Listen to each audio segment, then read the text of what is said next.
Yada Yadonai. Nakwambia ni a very awesome way ya kuanza KUTV Rise Today Art and Culture Monday awamu ya leo kwa mpigo tena zaidi. Penzi mtazamaji, leo ikiwa tarehe 15 Disemba mwaka 2025, tuko hapa kuhakikisha kwamba tunaendelea kuikaribisha msimu wa Krismasi, tunaendelea kukaribisha msimu wa kujibamba, na huko kujibamba kote ndiko huko tunasema tarehe 19 itakuwa ni kilele cha 58th graduation ya Kenyatta University. Huko kujibamba kikrisi ndo tunasema tarehe 21 katika Laureate Greens pale Moi International Sports Center Kasarani, blankets and wine itakuwa inaendelea. So if wewe ni mtu ambaye anajivunia ujana, if wewe ni mtu ambaye unajivunia sustainable development, basi kipindi cha leo cha Art and Culture Monday tumeweza kukikita kambi katika SDG number 4, quality education, na theme ya show hii itakuwa inaoana na kuenda sambamba na theme ya the 58th graduation of Kenyatta University ambayo inasema innovating education and research for the digital world. For the digital world. Hivyo ndivyo the Kenya's Premier wameweza kutengeneza hiyo theme, na ni theme ambayo tunaichukua leo katika Art and Culture Monday, tunaiweka kwa SDG nambari 4 ya quality education. Tujibambe pamoja. Tunajibamba kivipi? Leo hii niko na msanii anakwenda kwa jina Slaya B. Huyu ni msanii mwenye ni up and coming, na aliweza kufanya kitu kikubwa sana akiwa hadi pale shule na maanisha high school. Aliweza kutoa kibao ambacho kinaitwa Kok pale, hivyo ni kibao ambacho anaongelea kuhusu ukubwa na ukuu wa shule yake.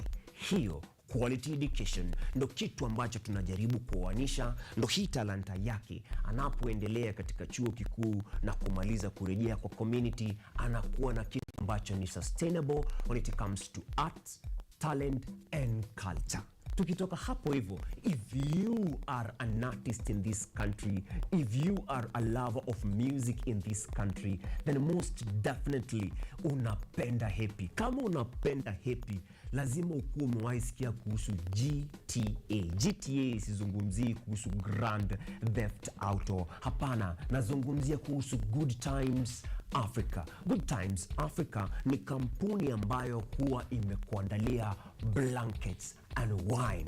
Blankets and wines, na huu mwaka inakuwa ni Kasarani. Pale hivyo itakuwa ni kudonjo kuliko maber, kwa sababu wale wasanii wote wanapenda SS na kuzungushiwa. Saru will be in the building, na sio yeye pekee, kuna wasanii wengi tena zaidi, na ndio maana siku ya leo we are proud to bring to you the brand and marketing manager wa Blankets and Wine na Good Times Africa, Michelle Njeri, hapa hivi katika Art and Culture Monday. Ikifika ni kuangalia nchi inaendeleaje, mpenzi mtazamaji, tutakuwa tukiangalia magazeti kadhaa. Gazeti la The Standard linaonyeshana mti mkuu ambao umeweza kuanguka tena. Anasema questions abound. Hapa ni kuhusiana na kisa cha aliyekuwa mbunge wa Lugari Cyrus Jirongo, ambaye pia alikuwa former minister hapa nchini Kenya mwaka wa 1992. Kabla nizaliwe, huyu jamaa waliweza kuanzisha na kuongoza YK92.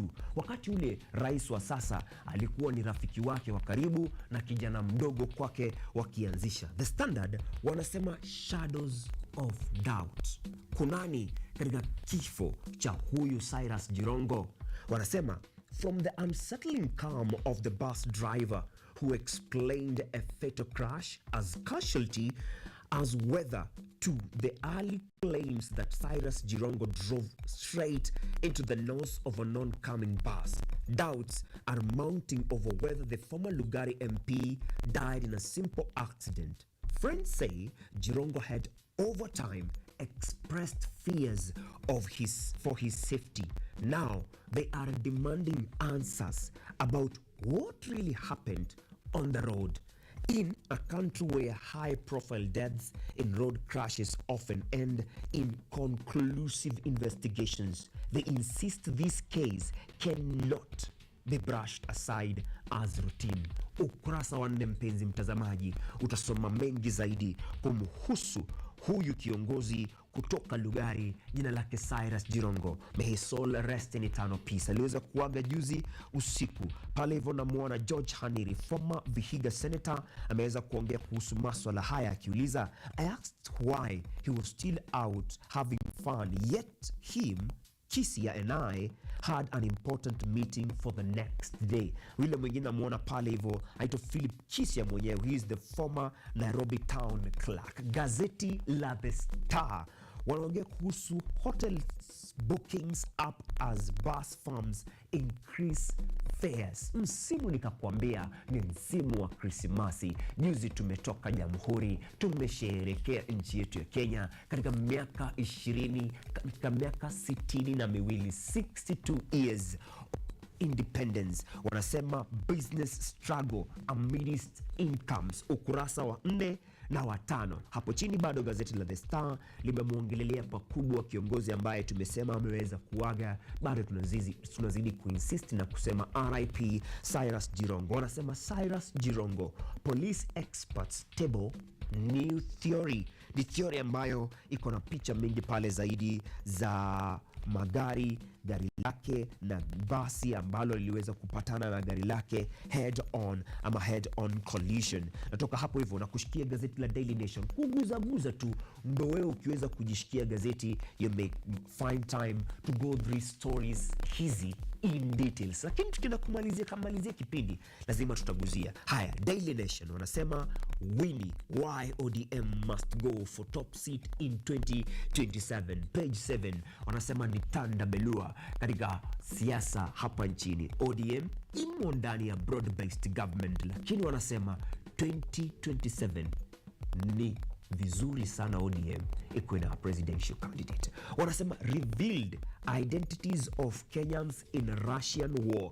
Mtazamaji, umesikia sana wakiongea kuhusu the coercion imekuwa ikiendelea. Wakenya wameweza kutolewa hapa na wakaingia katika vita vya Ukraine na Russia, aidha kutoka upande wa Ukraine au upande wa Russia. Na leo hii the Daily Nation anakuambia wameweza kureveal majina wa Kenya ambao wanatumika pale hivyo. Tip of the iceberg, officials say more than 200 Kenyans may be fighting for Russia in Ukraine.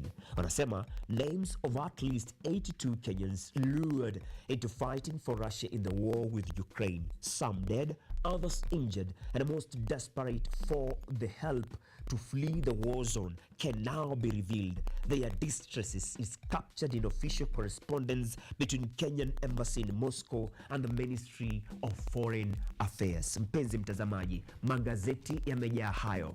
Tutakuwa tukikuangalia katika news zetu kuna nini pale ndani, lakini natoka hapa naingia barabarani. Nataka pale barabarani ni kuambia kuhusu takwimu ambazo zinakuhusu wewe, takwimu ambazo zitakusaidia kuhakikisha kwamba unakaa safer ukiwa kwa barabara. Karibu katika Art and Culture Monday.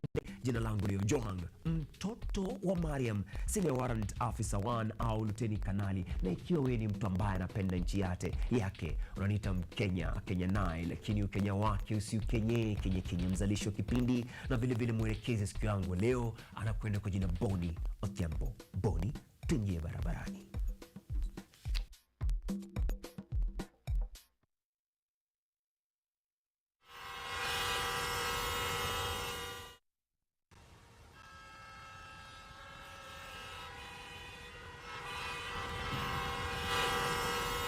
Kabisa mpenzi mtazamaji, barabarani tunaanza na takwimu, na ni takwimu ambazo zinamhusu kila Mkenya, na kila Mkenya anafaa kutake warnings. Hapa hivi ndio tunasema ni tahadhari kabla ya ajali.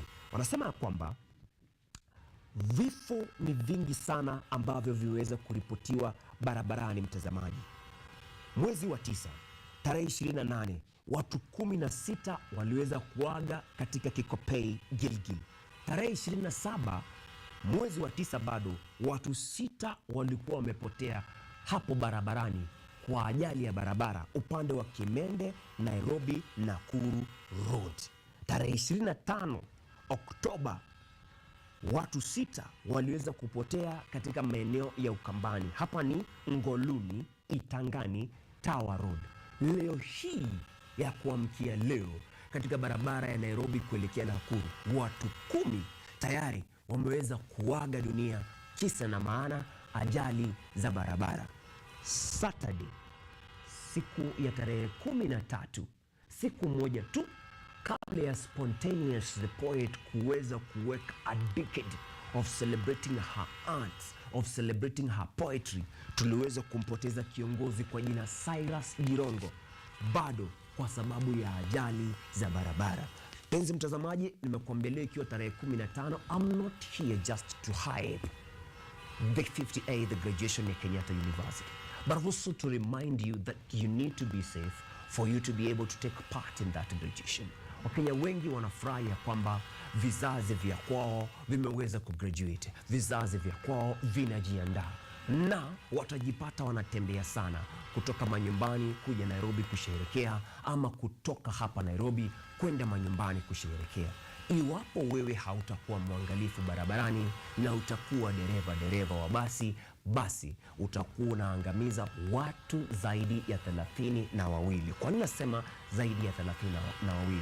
Haya mabasi madogo yanabeba 33 seater capacity.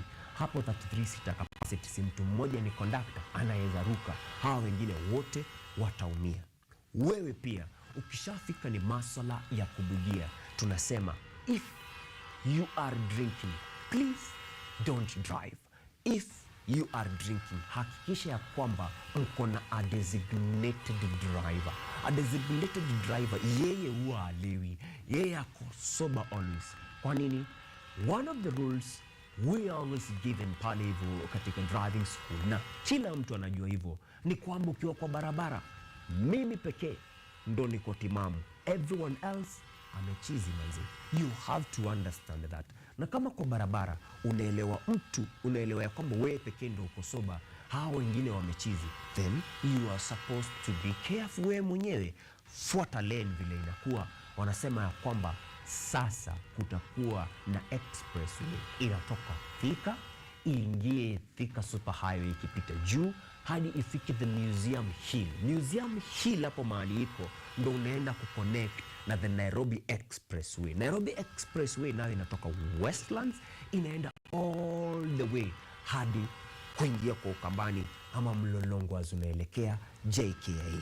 Haya, nishakuelezea Arrival Live, ushaelewa hayo yote. Hali ya anga iko aje kabla niguze jam? Nairobi kumeamka baridi.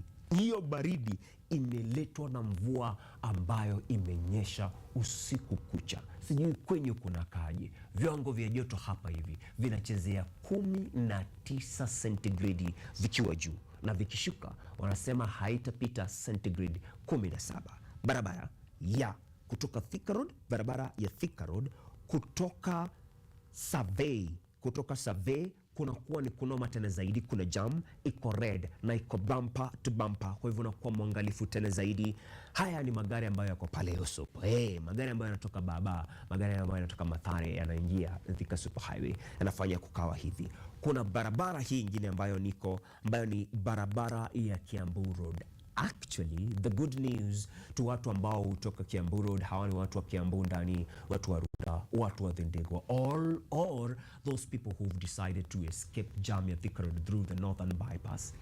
That road is going to be dualed, na mipango nasikia ishaanza tayari ya kudual the Kiambu Road. But as per now, iko red na ina jam iko bumper to bumper all the way hadi hapo hivyo makao makuu ya DCI ama DCI headquarter. Haya yote yanaingia katika ile tunnel vision tunasemaga ya the haves and the have not. Hapo hivyo kwa ndo unakuaga na 30 seconds za kufikiria kuhusu maisha yako kwa hiyo giza. Haya, ukitoka kwa hiyo giza unaingia Forest Road, unaelekea pale hivyo Museum Hill, hapo hakuna jam sana. Hawa wenye wanaingia Pangani, guys, Pangani is red. Okay, Pangani is red. Whether unaenda kutokea OTC through Kariakoo ama unaenda kutokea Globe through Ngara, it is red. Tafuta mbinu za tulia pale hivyo. If you're watching this show on TV, basi hiyo ni wakati wako utoke wenyewe, utakuwa unatumia laptop or your phone, because we are live on YouTube and we are saying on this 15th day of December that we are grateful to you for making us a community of over 78.2 thousand subscribers on YouTube. It's a journey that tunafurahia tena zaidi. Mpenzi mtazamaji, barabara ziko hivyo. Popote pale ulipo, niambie barabara ikoaje kwako, au niambie hali ya anga ikoaje kwako, niambie unaenjoy kivipi. Unaenjoy kivipi msimu huu wa Krismasi? But above all, on SDG number 4, quality education, make sure that you're wishing someone a happy graduation, that is 58th graduation of Kenyatta University. Nataka nijue hawa graduates niendelee. In fact, kuna mmoja shanitumia inamuongelelea Kolo alisema manzeo juangu ukifika art and culture, make sure unani shout out. I'll be doing a lot of those shout outs.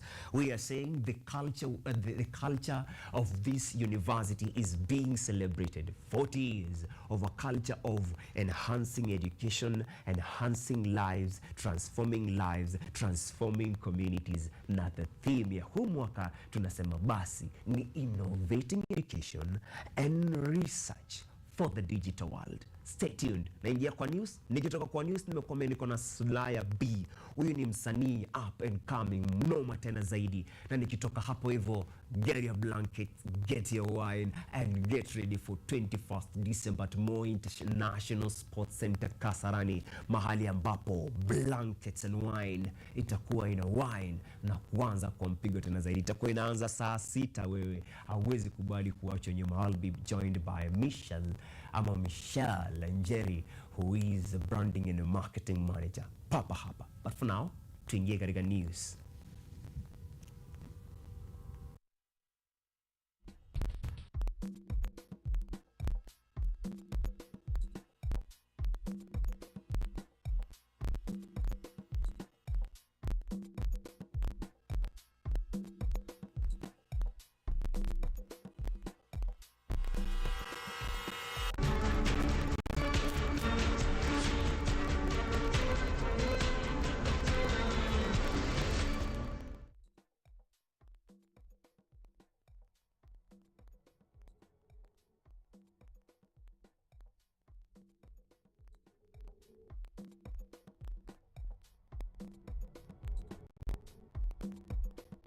Kabisa mpenzi mtazamaji, pale hivyo katika news siku ya leo tunaanza na barabarani, na ni kwa sababu tunasema huu msimu wa Christmas ni msimu ambao umejaa mengi tena zaidi, ajali hapa, ajali pale, na unahitaji kuwa mwangalifu. Hebu sikiza hii taarifa. Watu 8 wakiwemo watoto 2 chini ya umri wa miaka 2 wamefariki dunia kufuatia ajali mbaya ya barabarani iliyotokea katika barabara ya Kericho Nyamira, eneo la Buarani Tombe. Ajali hiyo ilitokea takriban saa 2 usiku, ilihusisha trailer na matatu ya Nissan na kuacha familia kadhaa katika majuto makubwa, huku wengine wakipambana kuwa na majeraha. Polisi wameweza kudhibitisha kisa hiki, wakitoa mwelekeo kwa kusema kwamba gari hili liliweza kugongana kwa nguvu na matatu iliyokuwa inatoka upande wa pili. Dereva wa trailer anadaiwa kutoroka eneo la tukio na sasa anatafutwa na mamlaka husika. Wakati huo huo, dereva wa matatu alifariki papo hapo.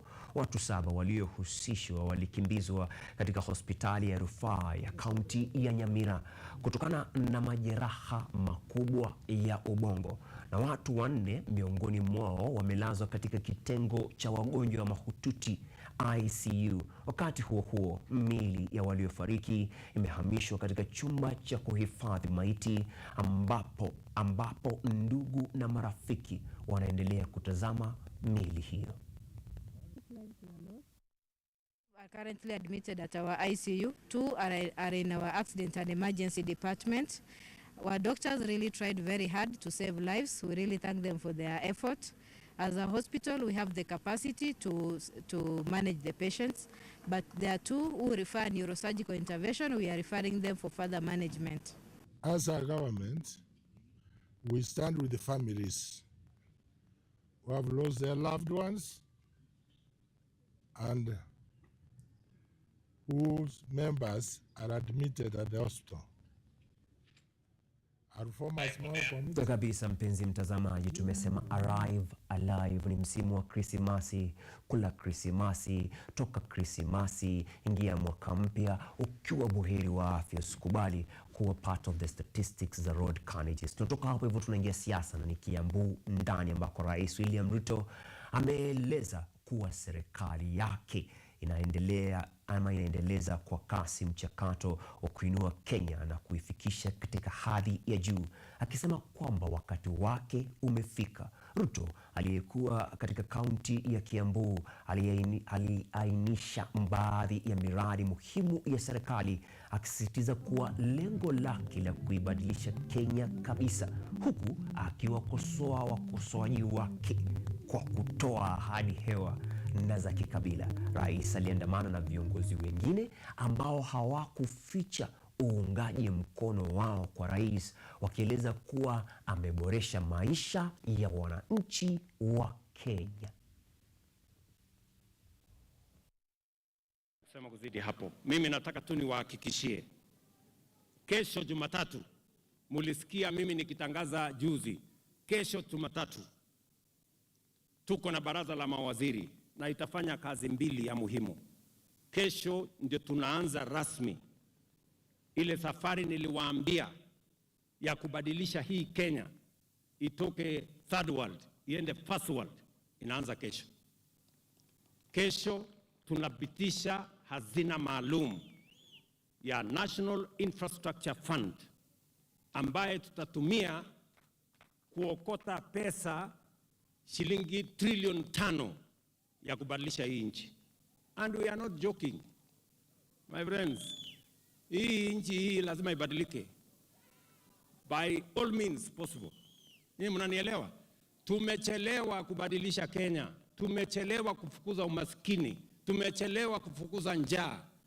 Lakini leo we have hired a record number of teachers, we have reduced the cost of farm inputs, we have built 240,000 houses going on, we have built 400 markets in Kenya, we are building hostels for 180,000 students in Kenya.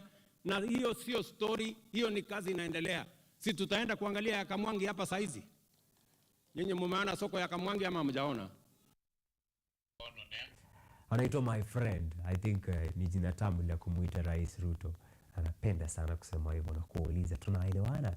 Tutoke hapo hivyo bado tuingie katika siasa za mlima. Viongozi ambao bado wamo serikalini kutoka eneo la Mlima Kenya wamewaomba wenzao kuendelea kusalia serikalini ili eneo hilo linufaike na miradi ya maendeleo.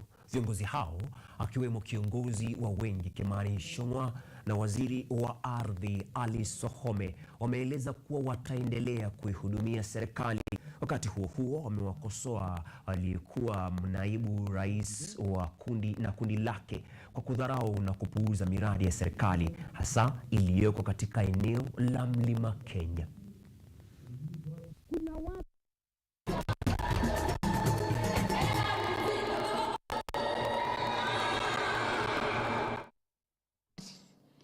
Ndugu yangu mkubwa pale ambaye alikuwa na kazi kwa serikali alijaribu kuondoa watu kutoka serikali. Mimi nikiwa waziri, tukiwa hapa na Kavogo, Mheshimiwa William, tunataka kutangazia watu wetu wote na Wakenya wote kwa jumla, ni lazima tuunge serikali yetu mkono. Kiambu County, we are not living on a promise. We are living in the reality of moving towards a first world country from a third world country, with the cross sections, roads that are interspersing our county. Kutoka Western Bypass, kuja hiyo Northern Bypass ambayo Mama Simba ametaja, kutoka Ruaka mpaka Ruiru, unatufanyia kazi ya dualing. barabara ambayo imesumbua watu wa Kiambu kutoka Muthaiga kwenda mpaka Kiambu Road, Dumeri, unatufanyia dualing, Mheshimiwa Rais. Your Excellency, for the record, Kiambu County sasa registration ya SHA tuko at 1.6 million. Hivyo ni kusema tunaendelea, Your Excellency. Wanasema hivyo ni kumaanisha tunaendelea. Mlima unakaa hivyo, Mlima Kenya unakaa hivyo, mpenzi mtazamaji. Mgawanyiko kulingana vile ambavyo umesikia pale, baadhi ya hao viongozi kutoka Mlima Kenya wakisema wanasalia ndani ya serikali. Kwa hivyo kuna haja ya kugawanisha Mount Kenya East na Mount Kenya West. Wakisema Mount Kenya East itabeba kiongozi mmoja, Mount Kenya West itabeba kiongozi mwingine. Ni siasa na ni siasa za mlimani, tuachane nazo zote, tulime kiasi. Wakati wa operesheni ya pamoja ya taasisi mbalimbali katika kaunti ya Narok, mamlaka ya kitaifa ya kupambana na matumizi mabaya ya pombe na dawa za kulevya NACADA ilinasa pombe iliyodaiwa kuwa bandia yenye thamani ya shilingi milioni 3. Kufuatia operesheni hiyo, naibu mkurugenzi wa utendakazi wa kampuni ya NACADA Simon Mwangi alisema kuwa msako huo ulifanywa kwa ushirikiano na vyombo vya usalama baada ya kupata taarifa kutoka kwa wananchi. Alionya wananchi hasa wanaposherehekea msimu wa sikukuu kuwa makini zaidi, akibainisha kuwa wafanya biashara wasio waaminifu mara nyingi hutumia fursa ya mahitaji kuongeza wakati watu wanaposherehekea. Kwamba siku ya leo tumefaulu kuweza kupata shehena ya pombe ambazo tunakisia kwamba ni haramu, zile ambazo tunaita counterfeit. Zina idadi yake ni zaidi ya mabox 200 na tunakadiria thamani yake kuwa kama zaidi ya milioni 3. So siku ya leo nataka kushukuru wale wananchi ambao wameweza kutupatia habari, tukiwemo kwa sababu siku ya leo tuko pamoja katika ile multi agency approach, tukiwa na shirika la NACADA pamoja na askari wetu na kama navyoona machifu wetu, na tunashukuru wale wananchi ambao wameweza kutupatia habari kuweza kushika hii shehena hii pombe haramu. Na pia hivyo nataka kutoa tahadhari kwa wananchi ya kwamba katika huu msimu wa sherehe tafadhali muwe makini sana. Our clarion call to the public during this festive season, we call on you to share information with us. We have a toll-free number 1192. Anytime you suspect that somebody is dealing in illegal, counterfeit alcohol that is not fit for human consumption, in confidence, just give us a call and we will be able to apprehend. Kabisa mpenzi mtazamaji, wanasema ni NACADA kudeal na pombe, kudeal na mihadarati, na NACADA wanakukumbusha kwamba msimu huu wa Krismasi, msimu huu wa hizi sherehe zote, ni vyema unakuwa more responsible wakati unabugia. Kitu cha kwanza huwa wanakukumbusha ni kusema pombe haiuzwi kwa watu wa chini ya umri miaka 18. Pia wanasema pombe kupita kiasi ni mbaya kwako wewe. Tunatoka hapo hivyo tuongelee kuhusu masuala ya GBV. Masuala ya GBV ni masuala ambayo tuliweza kuongelea kutoka Novemba 25 hadi Disemba 10, ambapo tulikuwa ndani ya 16 days of activism. Na hii taarifa ambayo nataka kusomea ni taarifa ambayo iliweza kupatikana ama kuja ama ujio wake ni kutoka kwa hizo 16 days of activism against gender-based violence. Watu wakiendelea kuulizana kwa nini ni kudhuru, kwa nini ni dhuru. Hebu sikiza. Kufuatia kuongezeka kwa visa vya watu kutumia mtandao kutenda maovu ya kijamii, serikali imeomba kuianzisha mahakama maalum ya kushughulikia masuala ya unyanyasaji wa kijinsia. Haya yalitokea wakati mamia ya vijana wakiwemo wanaharakati na wanafunzi wa vyuo vikuu walipoandamana katika jiji la Nairobi kuitaka serikali ichukue hatua dhidi ya unyanyasaji wa kijinsia unaowezeshwa na teknolojia ili kuwaadhibu wahalifu ambao mara kwa mara huwalenga watu wa jinsia zote. Waandamanaji walizungumza na waandishi wa habari katika uwanja wa chuo kikuu cha Nairobi. Walidai serikali itekeleze kikamilifu sheria mpya dhidi ya uhalifu wa mtandaoni, ikiwemo unyanyasaji wa mtandaoni, cyberbullying ukipenda, na makosa mengine yanayohusishwa na hayo. And our message today, it was not just a walk, it was about disrupting the silence around GBV and especially tech-facilitated GBV. This issue is not a private issue, it is about public failure. It is about us not calling out those people who are spreading messages about GBV on TikTok and other social media platforms. It is about us shaming victims who want to speak out. It is about us not reporting those perpetrators. It is about us making victims feel ashamed. We are not here to feel pity on them. We are here to seek justice. And as violence goes digital, we are asking the government to catch up with the laws. We are grateful about the Cyberbullying Act that has been brought up. We want to see it being implemented. We want to see these people being arrested before performing the crimes, because we can't wait until crimes have happened for us to arrest people. We are the people who are using online. Okay, there's TikTok, everything, Instagram, X, and those other things. Let us take that initiative and educate people about gender-based violence, not just the female, but also male. And I want to advise male that we should come out and speak, because not only female are victims of the same, we are also facing the same. Kabisa. Sasa nataka tuonge kuhusu masomo mapya. Umesikia kuhusu CBC, which is curriculum based, competency based curriculum, na umesikia kuhusu CBE. Sasa huu mfumo wa CBE ndo mpya tena zaidi, unaitwa competency based education. Competency based education, hawa wanafunzi tayari wamefanya mtihani kwa mara ya kwanza. Watu ambao wameshangaa zaidi ni wazazi. Unajua, tumezoea ukiona huyo mwanafunzi ni mjinga kuliko wajinga. Ukiona huyo mwanafunzi ni mwerevu kuliko werevu wote. Lakini sasa kwa mara ya kwanza, yule ambaye atakuwa kwa juu zaidi ni mwenye akona ngapi? mbili. Hiyo inaitwa exceeding expectation 1, alafu kuna exceeding expectation 2. Wazazi wengi walikuwa wameulizana, kunaendaje mtoto wangu mwerevu lakini anaanguka?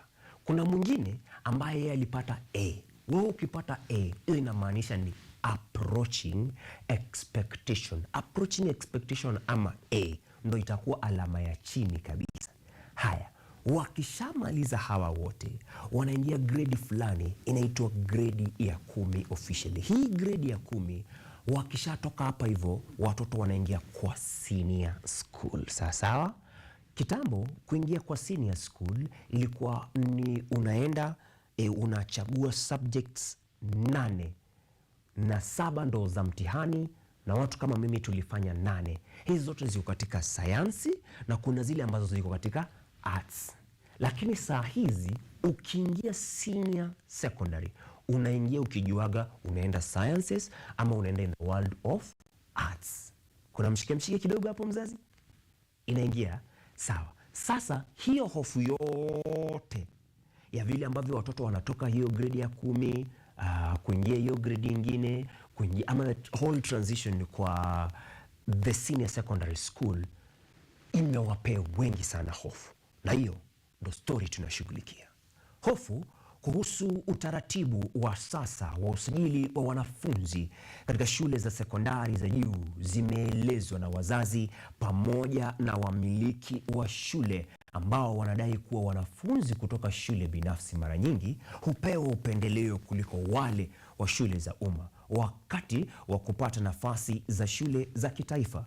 Wazazi sasa wanasisitiza kuwa watoto wote wa Kenya wanapaswa kuwa na fursa sawa bila kujali aina ya shule ya msingi waliosoma, na kwamba upangaji unapaswa kutegemea tu matokeo na sio vigezo vingine. John Mugo, mmiliki wa Kerugoya Good Shepherd Academy, alieleza kuwa shule binafsi zinapaswa kutendewa haki sawa wakati wa upangaji, kwani wanafunzi wao hufanya mitihani ile ile ya kitaifa kama wanafunzi wa shule za umma. Mtazamaji,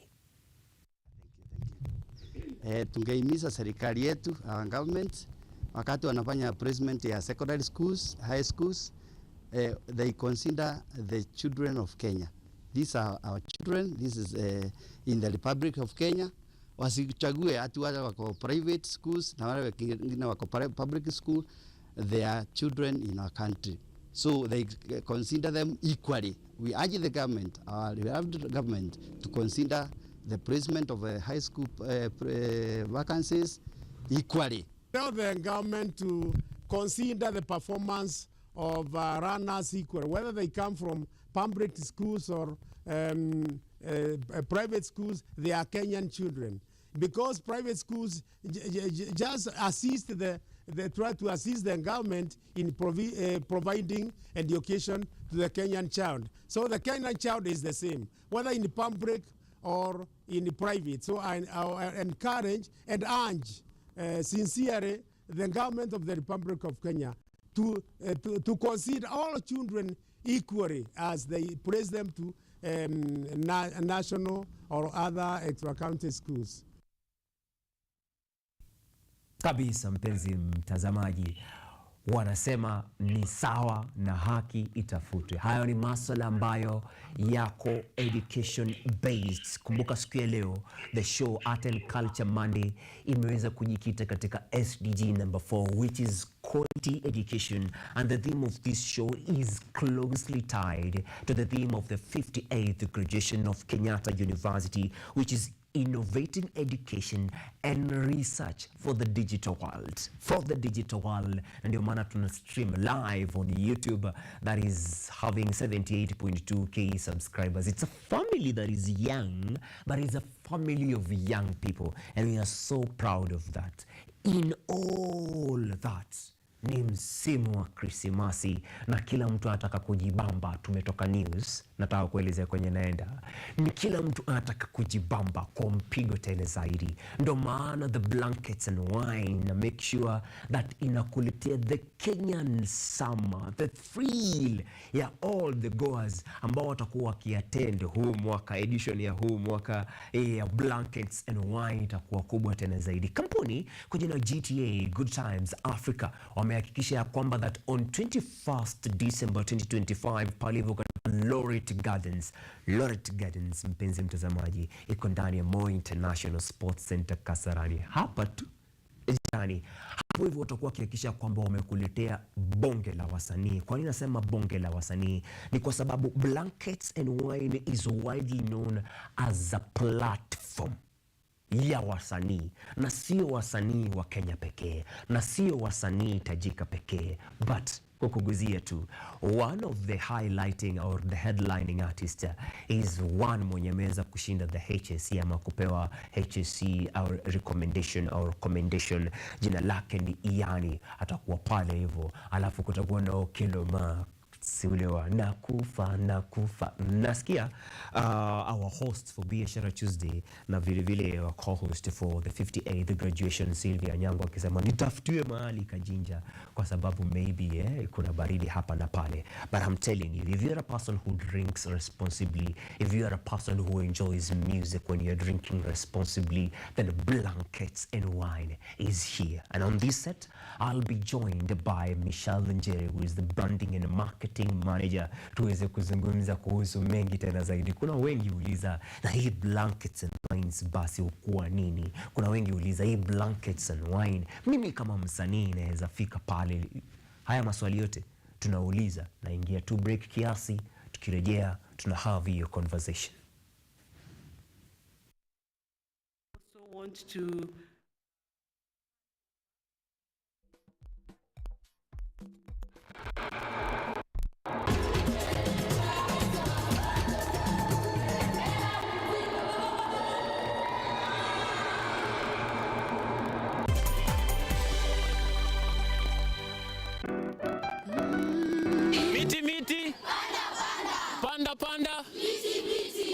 Our planet's future is in our hands. However, there is a threat to the brightness of this tomorrow. On EarthCheck, we share the challenges, the solutions, and the hope. I would call this a very momentous day, a very critical day. Every episode, every story, every step we take creates a ripple. Join me, the environmentalist Emmanuel Kutosi, on KUTV every Wednesday at 8 p.m. and be part of EarthCheck. Welcome.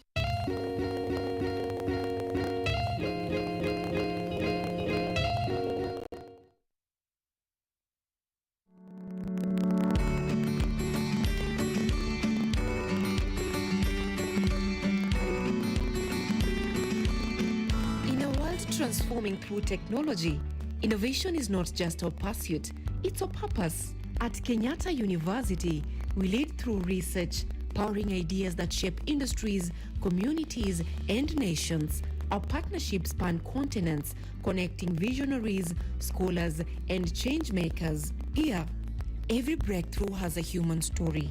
Every success begins with curiosity and grows through courage. Today, we celebrate that spirit in every graduate ready to imagine the world. Because tomorrow doesn't wait, it begins here. Kenyatta University will hold the 58th graduation ceremony on 19th Friday, December 2025 from 8 a.m. at KU Main Campus Graduation Square. The ceremony will also be streamed live on KUTV and radio, YouTube and KU website and social media. For more information, please contact the Office of the Registrar Academic on 0208703092 or 0786335111 or visit the KU website at www.ku.ac.ke. Kenyatta University, transforming higher education, enhancing lives.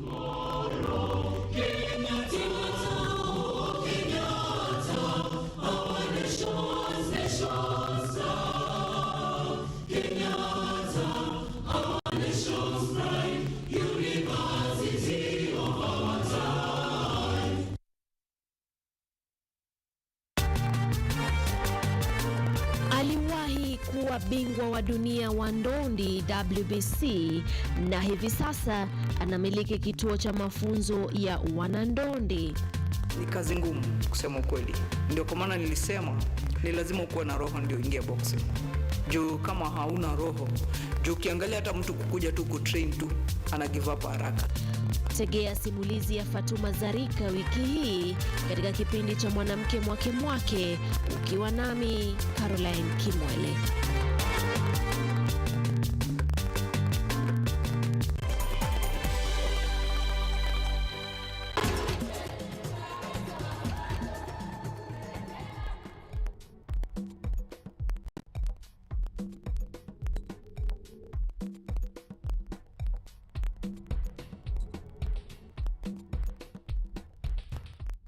Want to hand over officially the trophies received by the Drama Club to the Vice Chancellor, just as a testimony of our performance.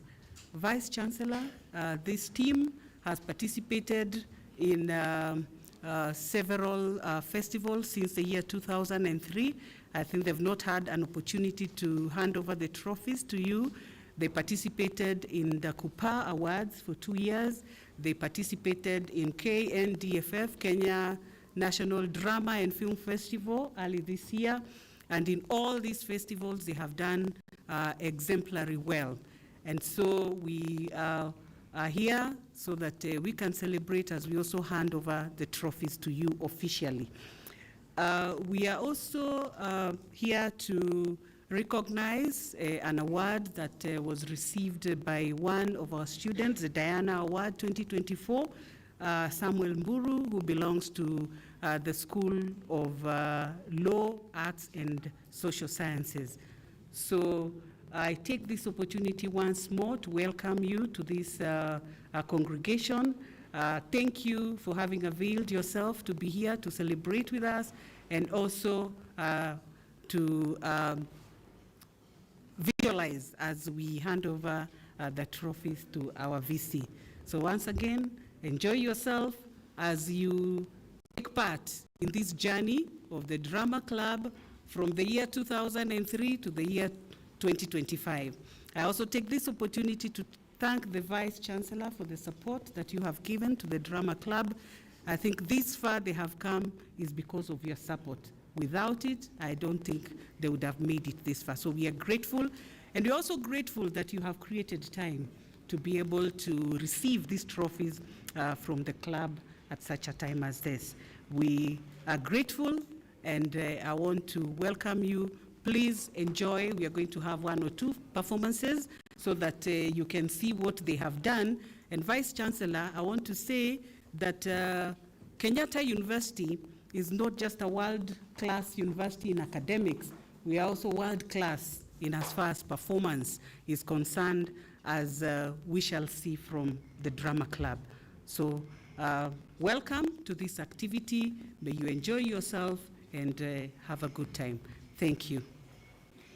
Changer, a story of Beshi, 13 years old, so innocent she thought boyfriend was a breakfast cereal. Chicks were so round, even pumpkin started asking for skincare tips. Her father? Ah yes, Mr. Kipruto, the man who worshipped her so the same way politicians worshipped microphones. What about her mother, Mrs. Kipruto? Yes. Always trusting the universe like a motivational speaker. Enter Dixon. Transport CEO, helmet adjuster, village heartthrob, on a red motorcycle called Destiny Changer. The only motorcycle with a motor. Any falsifier. Any motor see motor. Breaks it. A machine that rode like a hungry lion, but broke us faster than a telenovela finale. So did poor Pishi believe Dick's pregnancy was cut from sitting on border seats without a handkerchief? A village meeting was then convened. Chief, pastor, teacher, elder, parent, doctor, even 2 confused ghosts. Everyone blamed everyone. Ladies said,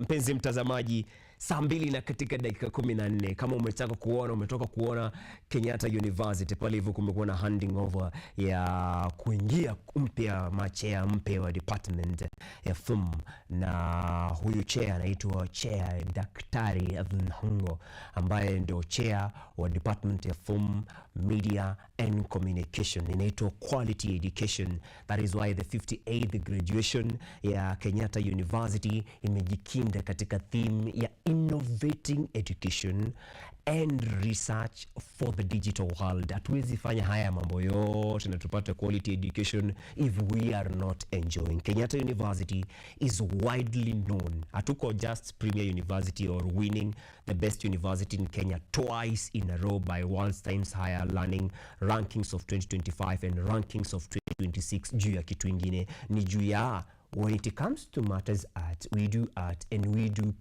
it professionally. Some of the products za watu ambao nimepata wakifanya vitu professionally, one time I would love to know kama wao ni watu wa KU. Ni mtu anaitwa Anyiko PR. She deals with public relations and zake zinakuwaga ziko top notch.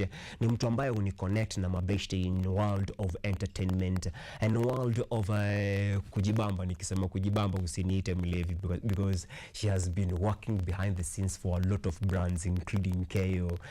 And hapa leo tunataka kujibamba juu ya huu mwaka edition ya Blankets and Wines. Blankets and Wines ni kitu ambacho kinapendwa na wazee, kinapendwa na vijana na kinapendwa na watoto. This is because of the choice of artists catalog ambayo inakuwaga imewekwa pale hivyo. Tarehe 21 at the Laureate Gardens, nikakwambia hapa ni ndani ya Moi International Sports Center Kasarani, waka. Nitakuwa nikieleza kwa nini kuna waka, because on set I'm joined by Mish. Wacha nimuite Mish ndo aipeane haya majina yake yote.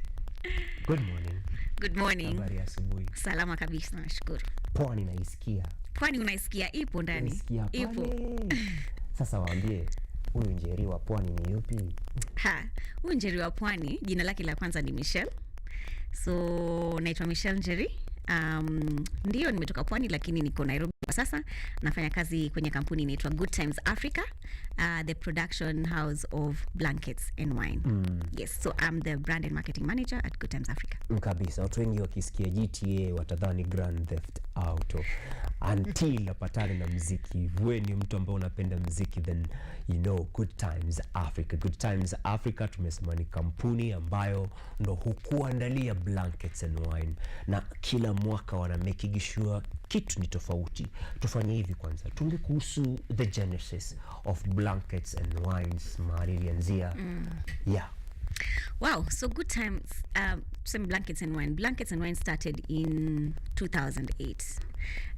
Hapo tulianza tukiwa tunatafuta mahali pa ku platform artists.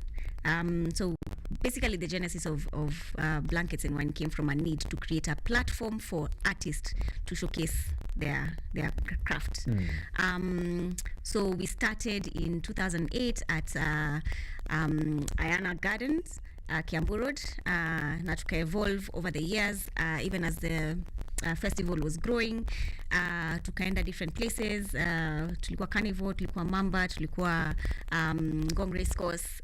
Currently we are at Kasarani, Laureate Garden. Hapo ni 21st December. Bado 21st December haijafika, nikihesabu na vidole ni kama ni siku 1 2 3, siku 6 kabisa. Alafu siku ya 7 as Mungu ana rest, sisi tukirest tutaingia pale hiyo Kasarani.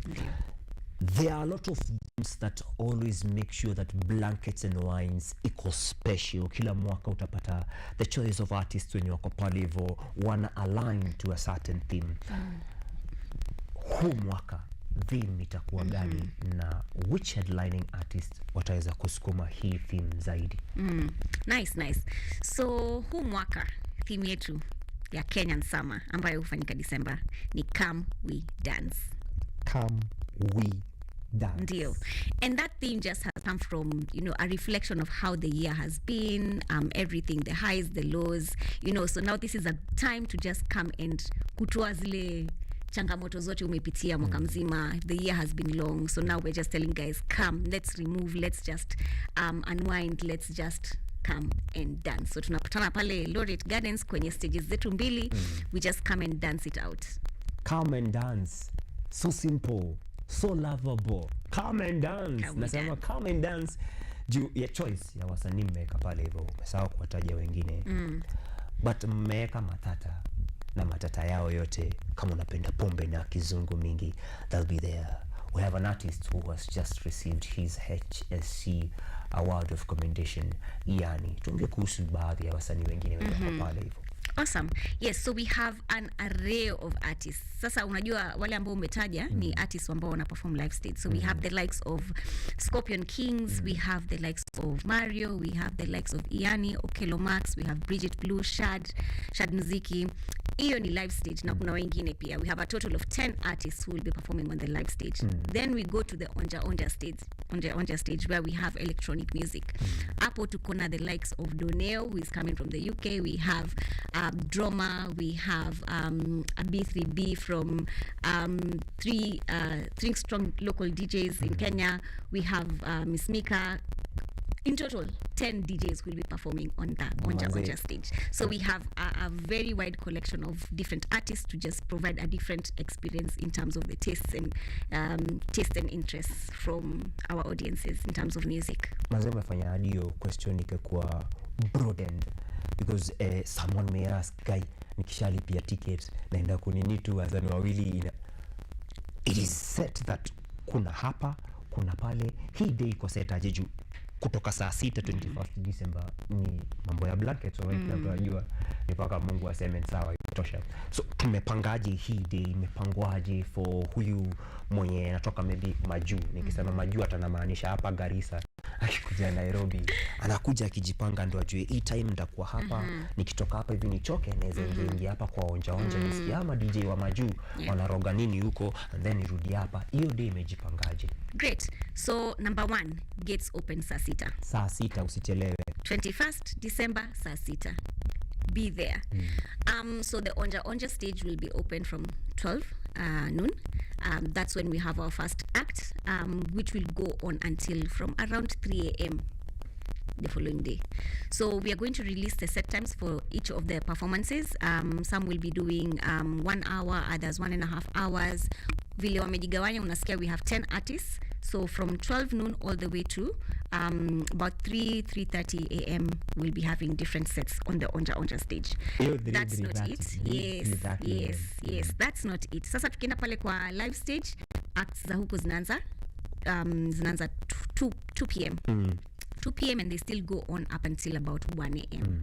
Again, a total of 10 artists. So they'll be spread out at different timings. Each performance will have their own duration on stage. And those set times will be released to everybody in the course of today or tomorrow.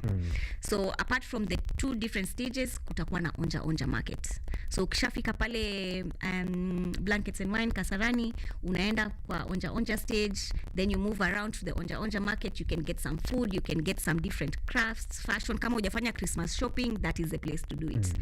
Alafu live stage ikishaanza pia unavuka pale live stage. So basically you'll just have a cocktail of different experiences within the festival. We'll also have different sponsors and partners who will be having different experiences where you can actually go and interact with some of the products and services that we'll be offering on the day. Manze napenda na wanasema the future is hybrid. The future is hybrid. Naisikia kwa the blending of how the day will be.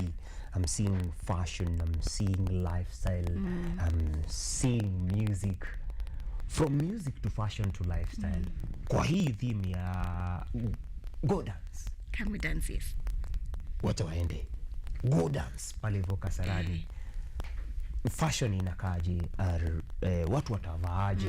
We've seen these events zikiwa sisi tunataka tungare hivi, sometimes nasikia ni Masai edition.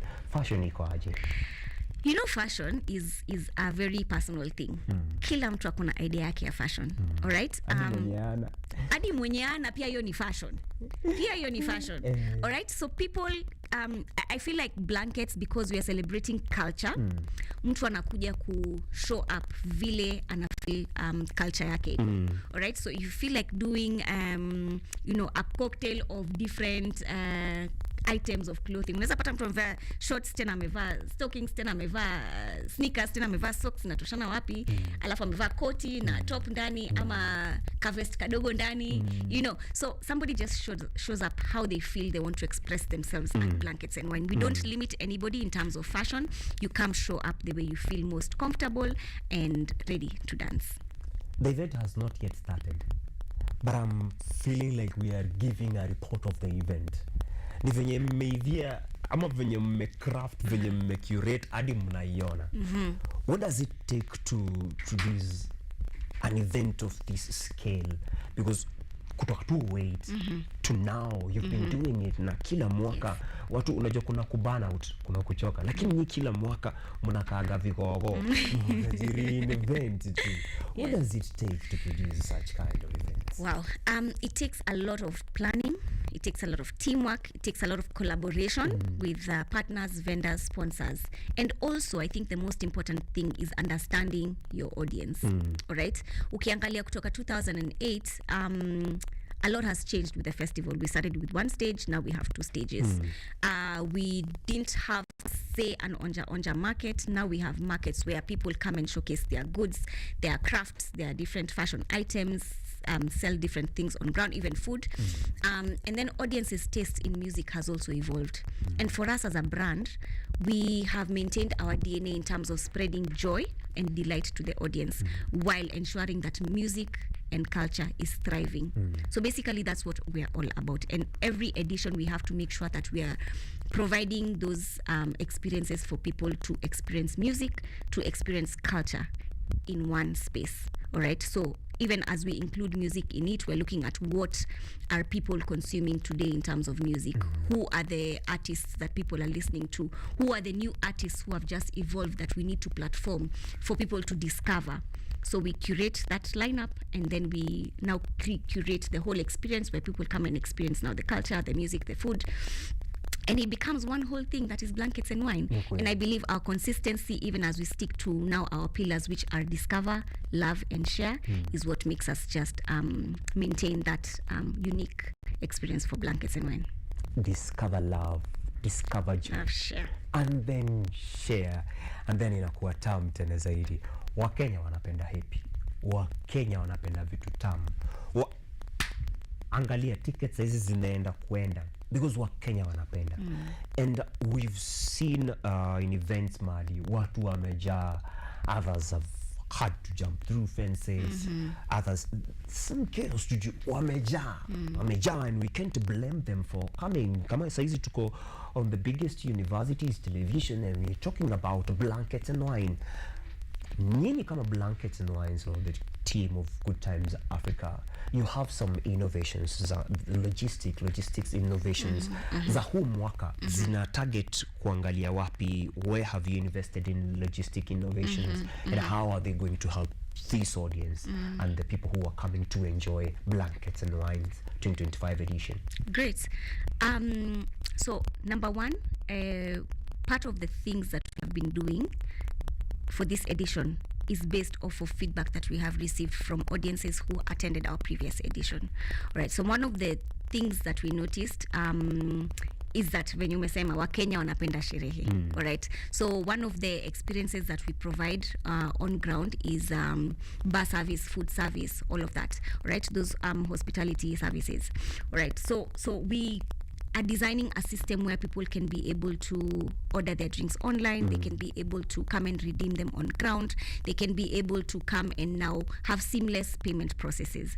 So that is something that we innovated in September edition, and we are now enhancing it and improving it so that it's better, smooth and seamless. Ndio watu wakikuja kuagizia vinywaji vyao, it's a seamless process. So that's one of the innovations that we are working towards making better. I think another thing that we are looking to do is create an immersive experience where people are able to interact with the various partners and sponsors that we have, so that you're not just coming to look, buy, or go to other parts of the festival. Like for us, one of the things that we are doing in our stand, I'll speak from a brand point of view, we are creating an interactive experience where you can purchase merchandise. So you don't just come and buy a t-shirt, right? So we want you to come and curate your own design. If you want to add accessories to it, if you want to add stickers to it, if you want to have different kind of graphics on it, you get an immersive experience at our merchandise stand. So that's something that is exciting that we are doing for this particular edition, and we welcome everybody to come and experience all of that, where you come and curate your own merchandise item. Come with your merchandise. Wale ambao wanapenda denim, come and curate them live. Kama wewe ni mtu unapenda kuchora na uko na t-shirt ya white, wewe beba, kuja and curate it live. It's celebration of culture. Culture inatetewa sana kwa article number 11 ya katiba yetu ya Kenya, that we have a right sisi wote ya kuprotect na kuuphold na kuensure that culture na heritage za sisi kama wa Kenya zinapata kusukumwa.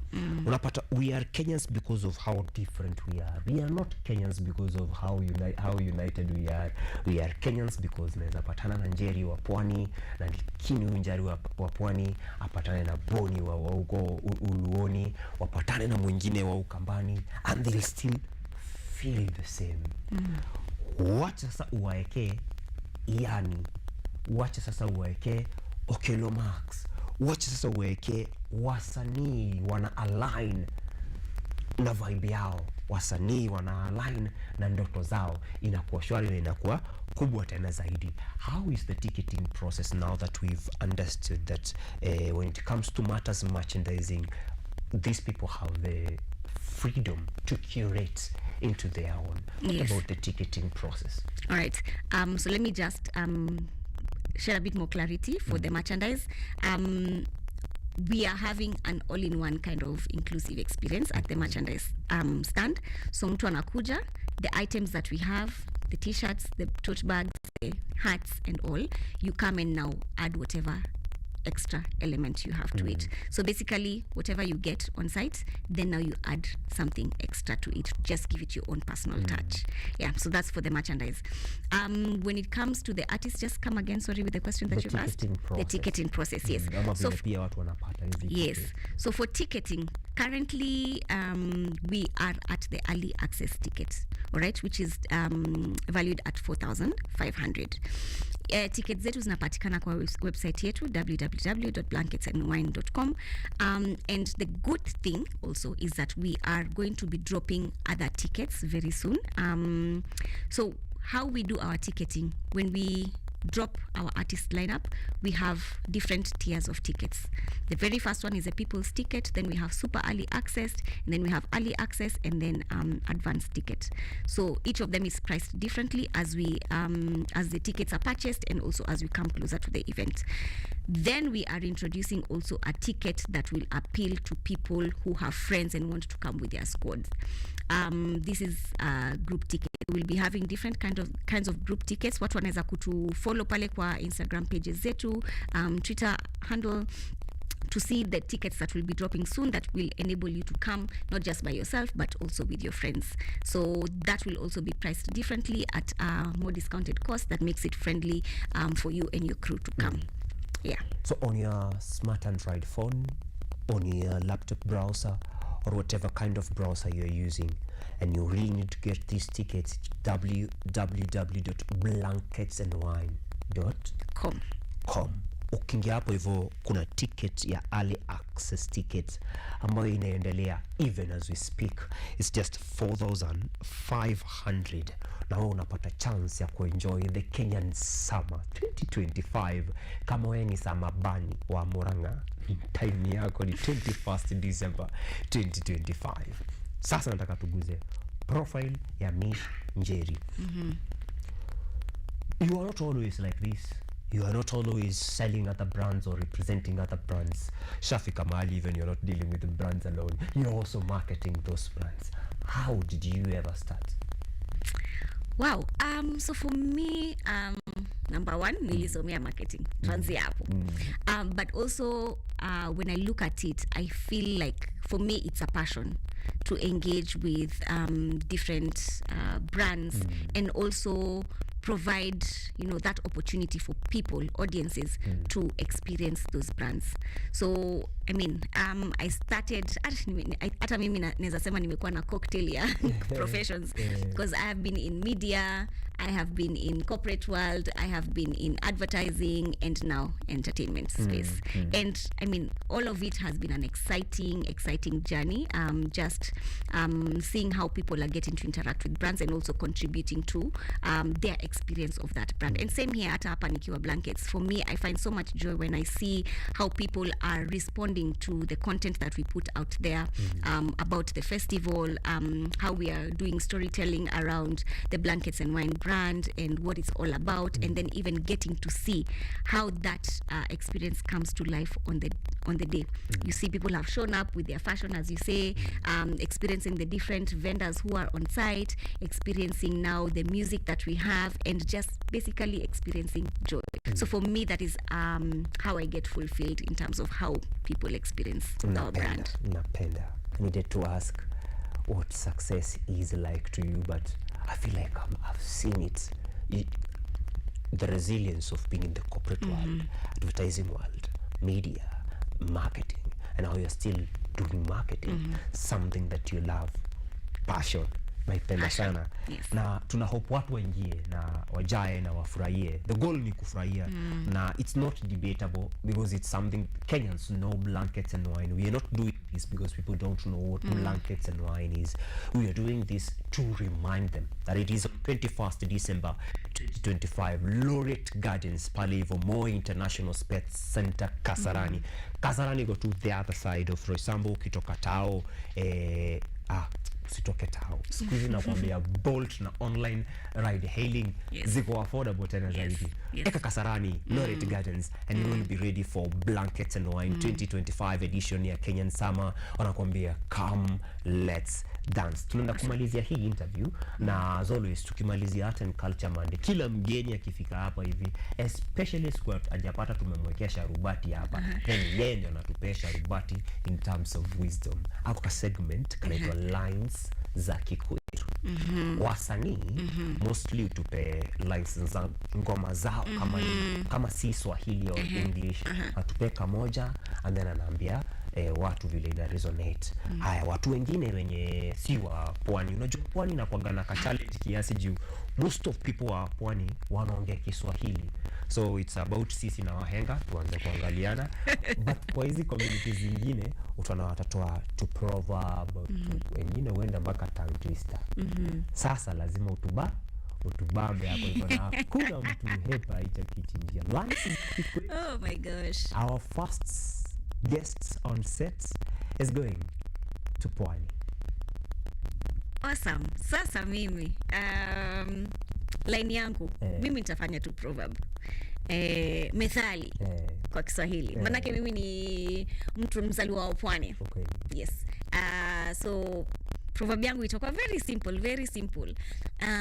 Na inasema asiyefunzwa na mamaye hufunzwa na ulimwe. Bas. So I think that methali ina uzito wake. Alright? For me, I like to look at opportunities, and sometimes opportunities can come in form of people. All right, you interact with people and they speak something and it's like, wow, eye-opening for me, and it's something that I can use to, improve my life. All right. And that has been something very valuable to me. I look out for opportunities when I interact with people. Hata kama saizi venye interact na wewe, I think this is a great opportunity for me to even just pick on how you guys do your thing and how you interact with your audiences, which I like. It's very engaging, it's very appealing, it's very, on top of it. So for me, naweza kusema sisi kama hapa tulivyo in front of the audiences, sisi ndo mamae. Sisi ndo mamae. All right, and we are giving you an opportunity to come and experience culture in its raw form. All right, we're giving you an opportunity to come and experience music in its raw form. We're giving you an opportunity to come and experience fashion, food, craft, and enjoy time with your family, friends at Blankets and Wine. Sisi ndo mamae. Na asiyefunzwa na mamae, utakuja kufunzwa na wale ambao walienda na wanakuja kuonesha kwenye mtandao how good it was. Kabisa. Yes. Anaitwa Mish Njeri, branding and marketing manager Blankets and Wines. Ni mrembo ambaye tumepewa na Good Times Africa. Sikiza, Blankets and Wine ni kupigia tu tena venye inakaa. Kuna live stage, na pale hivyo katika live stage ndio kutakuwa na wasanii tajika tena zaidi. We'll be having Scorpion Kings, Mario, Iani, Matata, Mikasa, Okilo Max, Bridget Blue atakuwa pale hivyo kwa mpigo tena zaidi, LC Wameo, alafu wale wa SS kuzungushiwa, Saru wa Manyaru, bila kusahau Shad Mziki. Na tukasema it is not a one stage affair. Hapana, kutakuwa na live stage, kutakuwa na ingine ito onja pale hivyo. Kwa onja stage ndio tutakuwa na wasanii mostly kwanza international artist pale hivyo. Tutakuwa na Dona Yao, tutakuwa na Fuzak, tutakuwa na Miss Mika, Drama, Dark Fruit, Shishi, Tinado, Ali Fresh, Mura, Big Nyags. Make sure inawaka inakuwa kubwa tena zaidi. Please make sure unapata tiketi yako. Tumesema ticketing mostly usumbua watu sana, and uzuri wa Blankets and Wine is that the same place unaenda kupata more information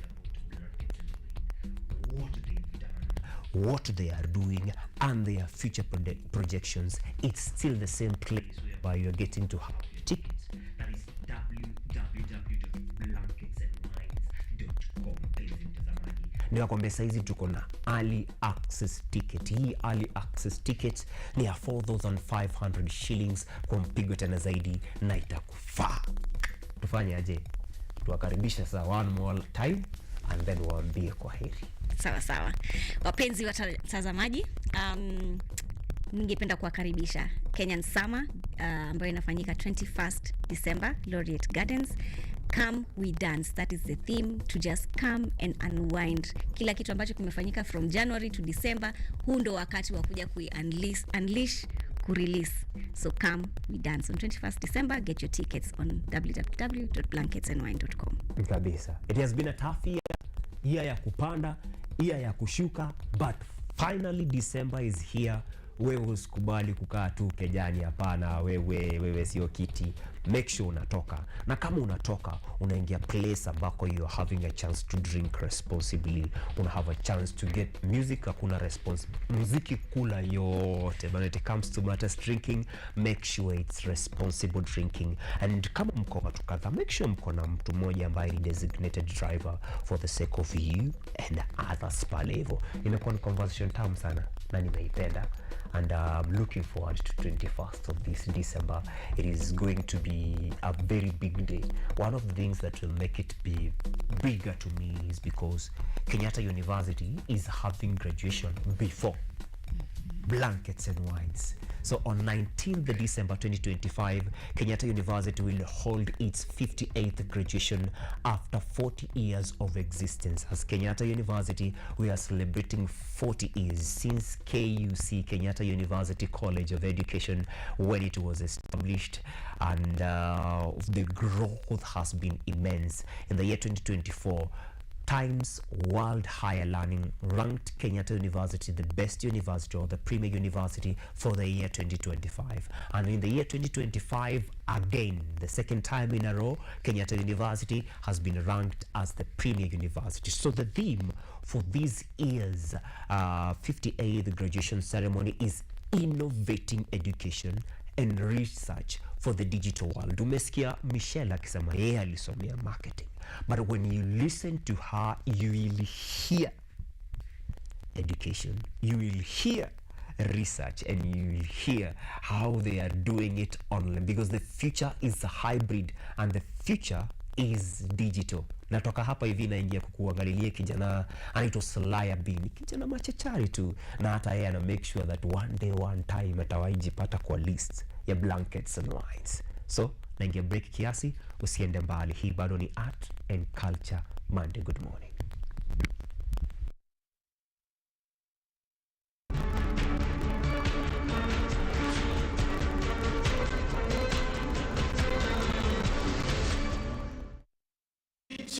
A story of Beshi, 13 years old, so innocent. She thought boyfriend was a breakfast cereal. Chicks were so round. Even Pumpkin started asking for skincare tips. Her father? Ah yes, Mr. Kipruto.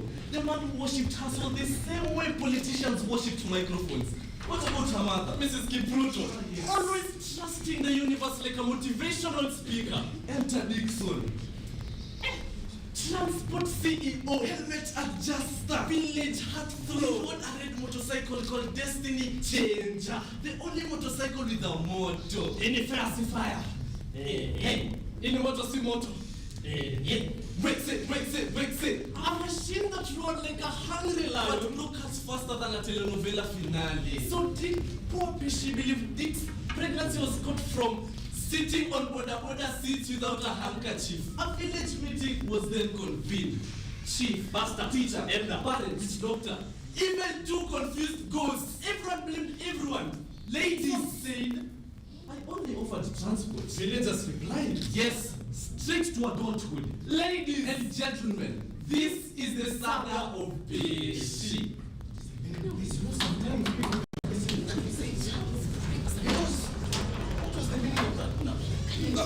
Violence. A child is pregnant. The village is boiling. And this border rider is sweating like stolen meat on a hot pan. This is unfair. Do not call him a border rider. Call him a community transport disaster. You petrol-powered predator. You kilometer Casanova. May your engine rot like your conscience. Chief, I was only giving her a lift. Public transport, public service. Oh, public service. Complete package with after sales, follow-up, and free home delivery. You shall be charged with customer exploitation. Add on to that emotional fuel theft. Dixon, I trusted you. You carried my daughter more than her father carried responsibility. We gave you to usurp us pregnancy? Chief, look at her. I thought she looked older. Even her Facebook. Facebook? This girl still plays shaky with bottle tops. She still believes mermaids can survive in Lake Victoria. Dixon, did you know that she is 13?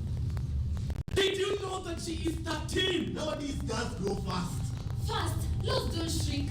Just look at her. She's a child, not an economic opportunity. William. Yes. William. Yes. You teach sex education. At school we teach us. When can she focus on this? Do you explain the syllabus? Or do you have pregnancy fears to write it? No, we avoid explicit details. No parents get angry. And now they're angrier. Ignorance is not protection. It is gasoline waiting for a careless man. I didn't know anything. Nothing. I thought pregnancy only happened to married women. Nobody explained. Girl talk was banned. The teacher skipped the topic. Mom said, Wait, ask me when you're older. I am 13. Still waiting to be older. We were protecting you. No, Dad. You were protecting your embarrassment. Not me.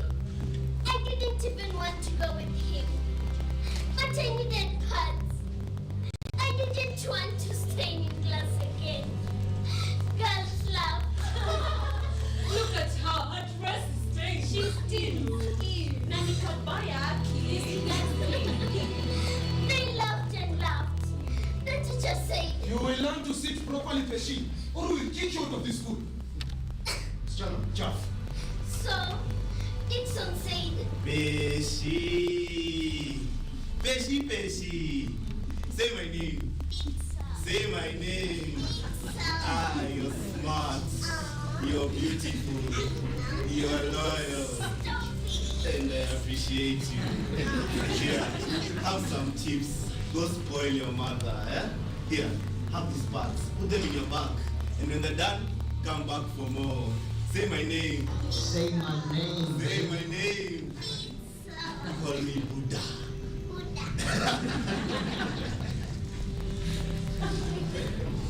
I didn't know. He was taking advantage of me. I thought he was kind. My child, you traded dignity for hygiene because you couldn't afford 60 shillings? 60 shillings. Now we are budgeting for a baby. Soft loan. Dad, lifetime repayment plan. Dixon, you saw poverty and not beauty. You saw need and not consent. She said thank you. Children say thank you to strangers offering sweets. That's why strangers should not offer sweets or rights or promises. What happens to me now? To school? To childhood? I still draw cartoons on my homework. I still sleep with the lights off. I still believe Santa is Kenyan. You failed her. How could you not provide for pads and protection? As the head of this family, I declare, this matter shall be solved internally. There will be courts. Yes. There will be law. Yes. There will be uncomfortable conversations. Yes. And we are going to sit down like adults with headaches. Girls should not pay with pregnancy because they cannot pay for pads. Poverty should not be a fertility trap. Hands behind your back. Before the community turns you into a burnt offering. I am sorry. Sorry does not unburn the child. Only gain childhood. The leading cause of pregnancy is sex. And the leading cause of sex is silence. I wake up to the mirror. I don't like what I see. A stranger's reflection keeps staring at me. As my father was with its paper thin. A mask I've been wearing that's cracking within. I try to be better, I try to be strong, but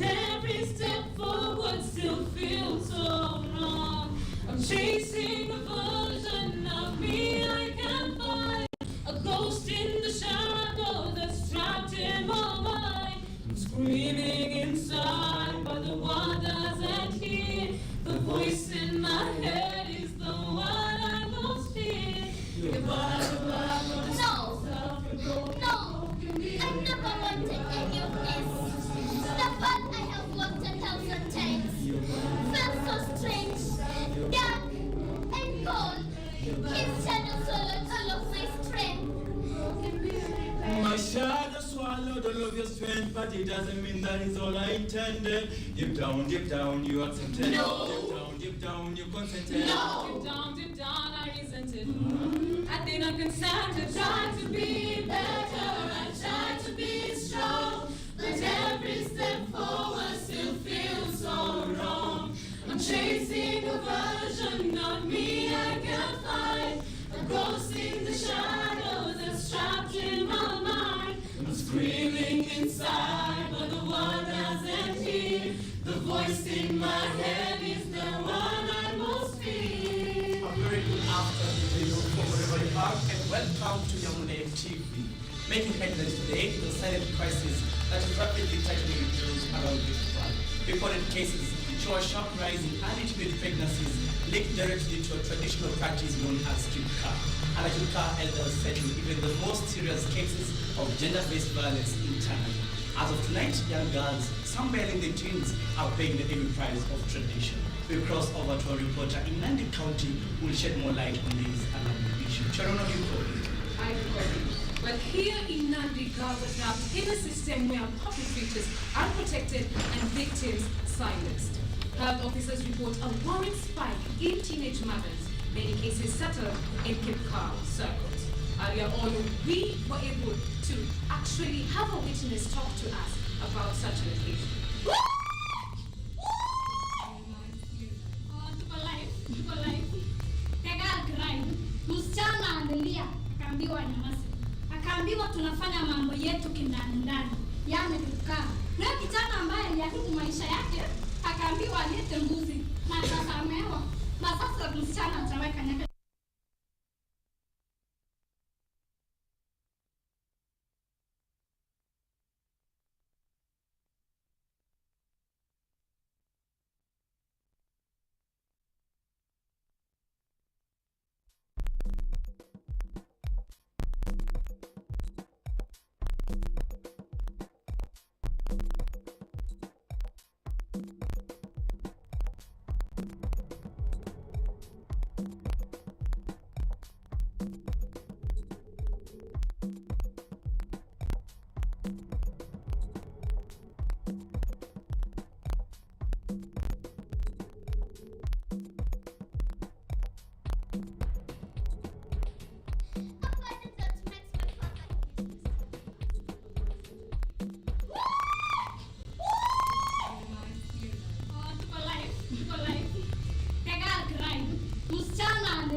Akaambiwa tunafanya mambo yetu kindani ndani.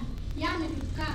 Na kijana ambaye aliharibu maisha yake, akaambiwa alete mbuzi na akasamehewa. Na sasa msichana ataweka nyaka shule. Unless this case is made very well and law enforcement involved, many girls will disappear into silence. Back to you. Thank you very much, Sharon, for that. This, dear listener, is a great reminder that culture is left unchecked and tradition misused and comes awakened. Authorities still insist they are looking for the perpetrators of this heinous act so as to bring them to book. For more developing stories, follow us at Yamune TV. I've been your host, Kibet. Children of this village and neighboring WhatsApp groups, come witness a story hotter than politics after elections. This is the home where silence walked in and responsibility relocated without flooding an address. Beshi! Stop overreacting. We shall call Kokwet. They will zip this problem is solved. In fact, the elders are already here. We shall solve this case using cows, tradition, and respect. Yes. No courts, no police. We're not in Nairobi. Dad, I'm 13. Age is just but a number. And culture must be respected. Ladies and gentlemen, as you can see, in my culture, the man who hurt me is protected, wrapped in proverbs, silence, and elders' meetings that care more about peace than truth. They say I tempted him. I am I'm sure she tempted you. As you can see, I am a very vulnerable creature. Me, a girl who still stains her school dress and cries when mama scolds me. I am told, keep quiet. Quiet so families don't shame themselves. As if my pain is a rumor, not a wound. They whisper. Nowadays, girls grow fast. 4 cows and 3 goats shall solve this. In fact, she forced me. So sad. Maybe I wanted pads too much. And everyone becomes another stone on my back. But who protects me? Put down those chairs. Who stands for a child who didn't understand the price of kindness? We women must protect fellow women. I am 13, carrying a baby and a burden that isn't mine. A burden that makes my father look away. This is embarrassing. And my mother cry in the dark. We fellow men shall stand by you. They protect him because he is a man. Because culture says silence keeps harmony. But what about the storm inside me? The night I stay awake, the fear every time a motorbike passes. I am a child wounded, hidden like shame, waiting for someone to say, she matters too. And just when tradition was stretching its legs, right before these elders sat and ironed their hearts for negotiation, history decided to enter the chat. This is not a bargaining ceremony. My daughter is not a community project. No, honey, you did not inform us. Just like you never informed me when you transferred responsibility to strangers. We are respecting our culture. Culture? Yes. The same culture that clapped when I stayed silent, but panicked when I got a degree. The same culture that tells a young girl like her to close your legs instead of telling young boys to close their entitlement. Amani's words were not dialogue. They were mirrors. Mirrors that reflected her and this outdated culture. You mocked me for going to university. Saying educated women become stubborn. It is true. Well, today's stubbornness has come to collect receipts. But Kokwet will handle this issue. Kokwet cannot negotiate defilement. Walking sticks cannot override the Constitution. Rape cannot erase a crime. No committee can change rape with a crime.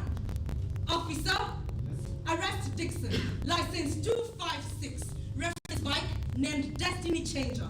Charge, impregnating a minor. And that day, Kokwet chairs remained empty because justice had finally RSVP'd. Listen. All of you. Girls, today you girls are warned to lower your voices, your skirts, your dreams. They warn you about boys in this community, but we all know they don't warn the boys about the consequences. They tell you girls that motherhood is destiny, yet they deny you the destiny to change it. Tell me, how many more girls must disappear into silence before culture finally decides to evolve? Listen, girls. We women are not cows to be exchanged, nor wounds to be negotiated. We are nations, and when nations are educated, they rise. And if protecting my daughter makes me disrespectful, then let every woman be disrespectful enough to save a life.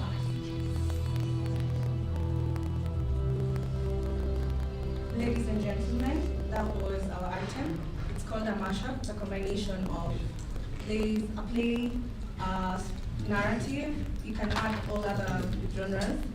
And we'd really like an opportunity to try and stage it in other Kenyatta University campuses just to raise awareness on gender-based.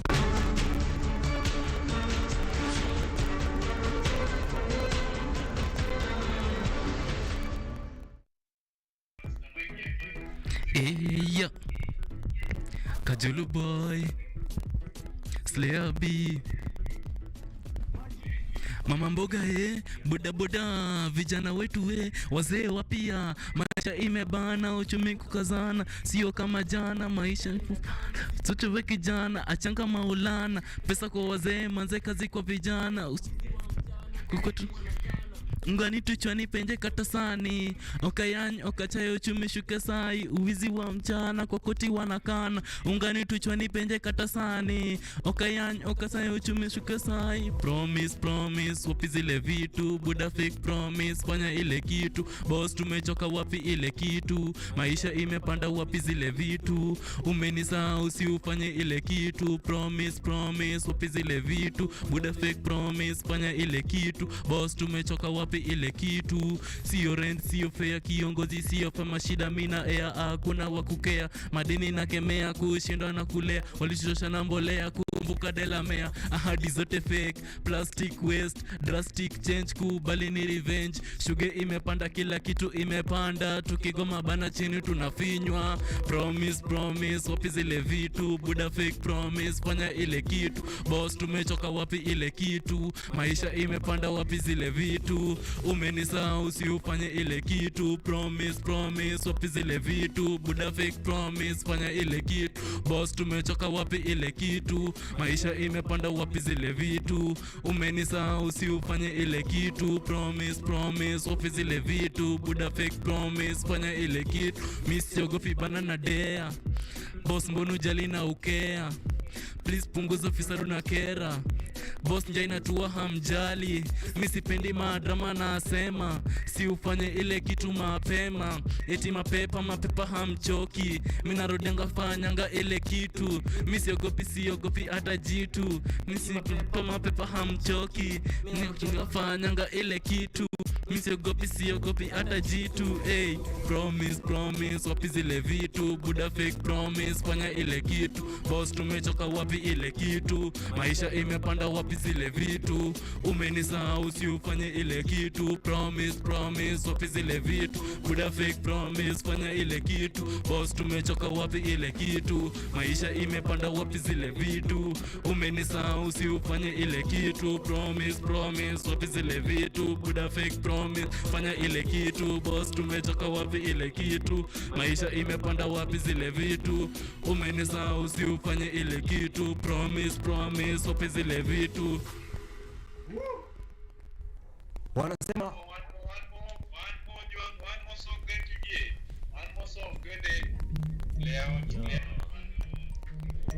Kajulu boy Slayer B Chule noma Chuo iko fam yani fam na mabunki hii ndiyo best toka east hadi west time usi west wejiunge na the best fanumu wako best fadhila msitense achana na the rest akio cock ndiyo best fine and fresh black na ka white wazito na mabeste wote wako sete okay sema jina okok shule noma okok shule noma okok shule noma okok mix tuko fiti kama ngoma shule noma okok shule noma okok shule noma okok shule noma okok mix tuko fiti kama ngoma shule noma okok shule noma first of all shule yetu tuko mix okok mix sare noma tuko fix black and white tuna shine kama lips cheki prince ana clap nike sing daro tuna learn from 7 up to 6 kisumoko kaf kio safina result imba kama kuaya natambua okok mbona unaguaya natambua okok shule noma okok shule noma okok shule noma okok mix tuko fiti kama ngoma shule noma okok shule noma balance equation bado una question balance the ledger balance the equation bado una question balance the ledger balance the equation ngomkuwe mkuwa this final kuwa fix shule ni ka mix agric na kabis busy kama B hatushiki buda cannabis siringi chunga follow this matala bazu ana maintain na watoilen lugha sio lembuda vitu ziko same imba kama kuaya natambua okok mbona unaguaya natambua okok okay sema jino kok tutoke wote buda yani sema jino kok shule noma okok shule noma okok shule noma okok mix tuko fiti kama ngoma shule noma okok shule noma okok shule noma okok shule noma okok mix tuko fiti kama ngoma shule noma okok shule noma okok simanishi kok pull up your socks mwalimu shika chok vitabu stock chakula stored leo tunapita 100 juu Kongoso Timi tuko fix na kwa bayo Nelly tuko sote Njili Evelyn Annalise wanafunzi wote waokoka 1-40 tunatoka kusoma kuomoka chora mboto paro pasta chuma mboga kwa mbuti wote tuko sote panga line but why cheki buda mpe chalo sign sina deni nimerudi sidinai kandanda kama Messi buda tuna shine shule noma okok shule noma okok shule noma okok mix tuko fiti kama ngoma shule noma okok shule noma okok shule noma okok shule noma okok mix tuko fiti kama ngoma shule noma okok shule noma okok shule noma. Ladies and gentlemen, wanasema ni SDG number 4, Quality Education, Art and Culture Monday, ikiwa iko tied ndani ya theme ya the 58th Kenyatta University Graduation Ceremony, ambayo inasema Innovating Education and Research for the Digital World. Acha nikuambie venye namaanisha huyu kijana anaitwa Slaya B, na yeye ni mnoma kama shule ambayo alitoka, shule ambayo Okoko Mixed School. Shule noma tena zaidi. Kwa hiyo quality education ni mahali education inaweza kuchukua the papers plus your brains, the creativity, and you're able to create something that will give sustainable development to your community. Huyu kijana ni kijana ambaye amemaliza form 4, walai bilai kanchit kandai huu mwaka, na ni mnoma hiyo design. He's the right of the promise, he's the right of shule noma okok. Mzee, wewe ni mbadi kitu cha kwanza na unaenda far. Thank you. Wasalimie watazamaji wa Art and Culture Monday, waambie kwa undani Slaya B ni nani huyu bana. Hey, yo wase it's your boy Julu boy manze Slaya B kila mahali manze Slaya B manze, nimetoka Kisumu Odhumo Kisumu dala Kisumu East manze Kajulu ward manze Kajulu tu hapo utanipata mambo leo manze, home iko tu hapo karibu bro. How has your high school journey been now that umemaliza sasa? High school imekuwa tu poa. Sasa ukisema imekuwa tu poa hiyo sana hata inapungua. Nataka nijue you've been busy kwa hii miaka ya high school to a point umeandikia hadi shule ngoma. Bado ukiwa shule kuna ngoma zingine uliandika. Going through your YouTube you have about 10 songs already. Na ndo umemaliza. Kuna msanii sahi yako 30 ndo anaanza manzi. That's why I'm asking, how was those 4 years and how did you use them? Okay, 4 years imekuwa mingi pia, na imekuwa busy pia juu uko shule na at the same time unataka kufanya muziki pia. So challenges ziko.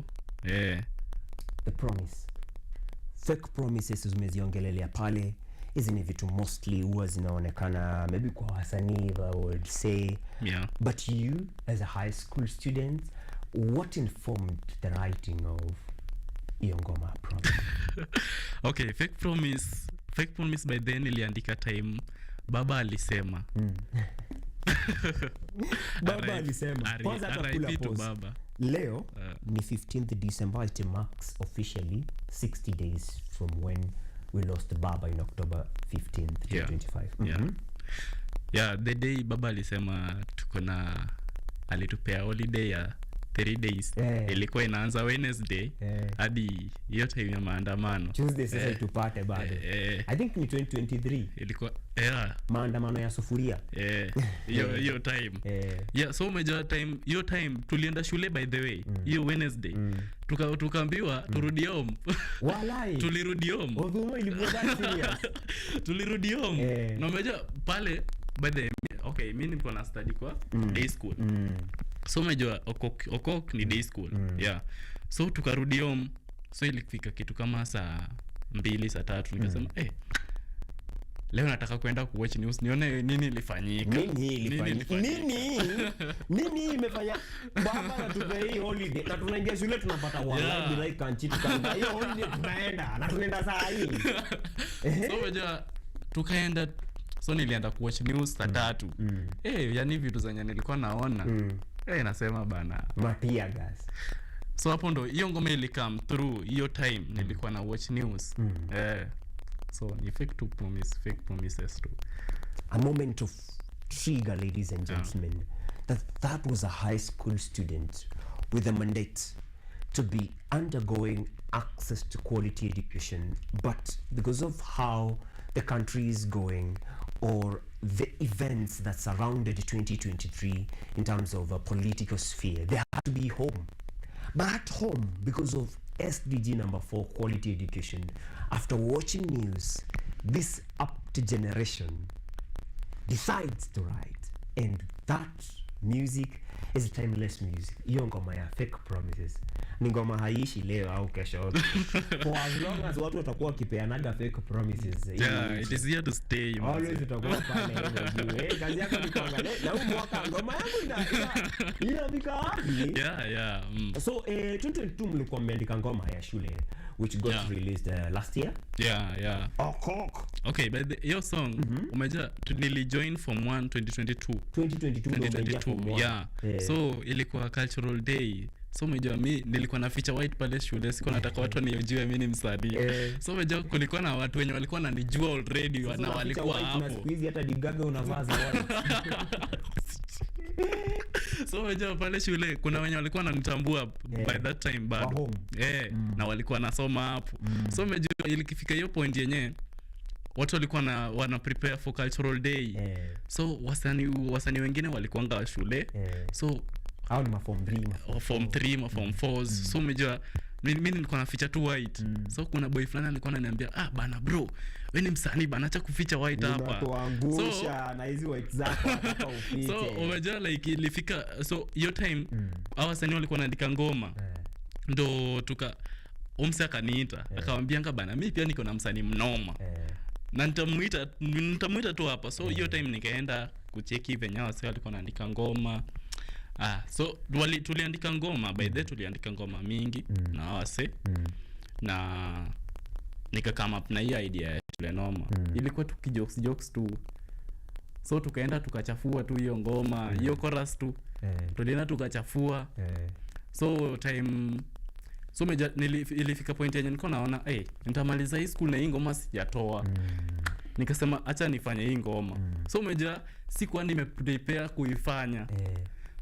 But kuandika ulikuwa umeandika. You have the idea. Niliandika. Hadi verses niliandika. So hiyo time venye niliamua nataka kuifanya, nikaenda kuongea na mwalimu wetu Mr. Matala. Thanks mwalimu. So umejua like nikaongea na Mr. Matala akaniambia inawezekana. So juu nilikuwa na rush na nilikuwa nataka principal asikatai. Nika-convince Mr. Matala. Hadi tukaenda kwa wanafunzi wakaanza kuchanga do ya shoot. Ya video sasa. Wanafunzi walitoa do by the way. Kila mwanafunzi alitoa 10 bob kila mwanafunzi. 10 bob ni pesa mingi. So 10 bob ni pesa mingi. Yaani watu wanachanga tu 10 bob mpaka zinatosha za video. So napenda hiyo collective responsibility. So venye wanafunzi walianza kutoa pesa. Ilibaki kitu kama 3 days alafu tuna shoot. Ndio nikaambianga tukaendea principal. Hadi Mr. Matala alikuwa anashangaa. Yaani tumefanya hizi vitu zote na hatujambia principal. So hadi tukaendea principal. By the way principal hakuwa na shida. Principal wetu ni principal mzuri. Yeye nilicheki kwa video. Mr. Douglas na Matsi manze. Shukran sana kwake. So alinikubalia. The day tulikuwa tuna shoot. Nilishoot the whole day. Shule tu izani ilikuwa tu yangu sasa hiyo day. Mtapewa shule. Naona mko kila mahali, students hapo, wewe katikati. Mlijibamba sana. Now you've been able to convince your peers mnatoa ngoma. Hiyo ilikuchange aje kwa your world of muziki? How then did you become now able to change the perspective kabisa that unaweza imba easily, unaweza soma easily, na bado ni day school, meaning you can go home and do other house chores easily. Ili ni encourage pia juu hiyo sababu mtu kukupea ni ngumu. Wade wasanii wengi pia wamekuwa wakiniuliza uli convince principal aje akakubalia kufanya ngoma. So manze shule noma imekuwa yani blessing to me. Imekuwa blessing to me, yani though hata kama kuna challenges mob, but shule noma walimu wamekuwa wakini support, wamekuwa wakini encourage. Tuongelee kazi zenye umefanya so far, zenye ziko available na zenye ziko jikoni. Nimefanya ngoma mingi. Nimefanya juzi, nimefanya ngoma na Queen Rose na Kate. Nimefanya kaambia kila wakati. Anakuwa na brother yake hapo msukuma. Anamwambia wewe. Nimefanya ngoma na Queen Rose inaitwa Dunia. Nimefanya Yo Promised, nimefanya Shule Noma, nimefanya Now I'm trending inaongelelea tu yani like time una struggle, hakuna mwenye atakuwa na shughuli. Lakini ukienda hiyo hadi ni fiti tukaisikiza after hii au ukishamaliza kutuelezea mazee Boni akaipata Now I'm trending. Tunaweza isikia, in fact hiyo ndio tutatiza after this Now I'm trending. So wewe ni kijana, nataka kurudia hiyo swali tena ya Now I'm trending. Wewe ni kijana, we're gonna issues pia as a mental health, because you have to think about all these things uzieke into perspective. And you still wanna trend because you are a youth na blood bado ni fresh. Tell us about it now. Okay. Sijaelewa swali vizuri. Swali ni sasa tuelezea kuhusu Now I'm trending. Now I'm trending. Kuandika. Now what it's talking about. Now I'm trending. Song niliandika time Shalkido alikufa. RIP to Shalkido. So tulienda studio by the na brother wangu who is my manager now. Tulienda studio. So umeja tulienda studio kurekod ngoma ingine. So tulifika studio, producer kaanza kucheza hizo kicks. So hiyo nini, so time alikuwa anacheza na kicks, nilikuwa na verbal words. Na hiyo kicks. So ndo hiyo nini kakam. Hiyo nini ya Now I'm trending. So ilikuwa inaongelelea tu yani time tukiangalia hapo nyuma Shalkido hata nani sitaki kumention watu. Umejua unaweza text mtu time una struggle akusaidie. But hata Shalkido alisema vile around hiyo period before apate death haikuja na anything. Akipata hiyo ajali hata alikuwa shaanza kusaidika juu alikuwa amepata nduthi, but prior to that time alikuwa amelilia wasanii wengi ni mabeshti. Some wamechoka hadi kupick calls, others wanaangalia tu hizo nini zao za messages za WhatsApp. Juu wa Chelsea wana blue tick na vitu kama hizo, so alikuwa anapitia wakati so hiyo time baada alikuwa uhai, alikuwa na text watu, hakuna mwenye alikuwa na reply. Hakuna mwenye alikuwa na reach out. So venye alikufa ndo wenye alikuwa na wa text ndo sasa wanafunguka wanatuonyesha online ati alikuwa na text. Why? Sasa ana trend time haitaki yeye mwenyewe hataki hiyo trending. Already shaenda. Sasa haitamsaidia. Unaona? So the song is just about your trending ya wewe after kukufa ndo una trend, wase wanakupost kila mahali, una trend TikTok, Facebook, ukienda ni yani like tu wewe mwenyewe. Unaona? Kabisa. Time wewe mwenyewe hauhitaji hiyo nini trending. Kabisa. Sasa nataka tumalizie right? Hapa kwa kumalizia kwanza tuambie mahali unapatikana social media platforms zote so that people can go out look for this fresh talent straight out of high school. Mimi unaweza nipata kila mahali tu. Kila mahali, Spotify, Boomplay, YouTube, TikTok, Facebook, Instagram, Twitter, kama Slaya B, SLAYA space B, Lucky Star. SLAYA space B, Lucky Star. Whether it's TikTok, whether it's on music streaming platforms like Spotify, YouTube, or social media platforms like Facebook and Instagram, tafuteni huyu kijana, miminieni love pale hivyo, encourage him to continue doing it and doing it more, better and better. Kuna ka segment kanaitwa Lines za Kikwetu. right here on Art and Culture man. Nika segment katamu sana. Wewe ni mtu wa odhumo wa kukosangi wisdom. Tupe wisdom moja from odhumo alafu translate.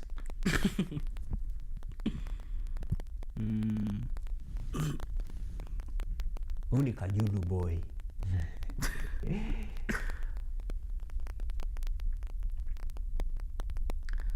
Okay, ningependa tu kusema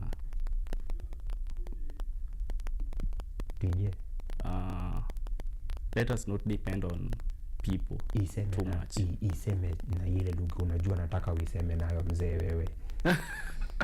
Hey kijana odhumo, usiangushe watu wa odhumo. Watu wa odhumo watu wako so proud about their language. Tell them that now.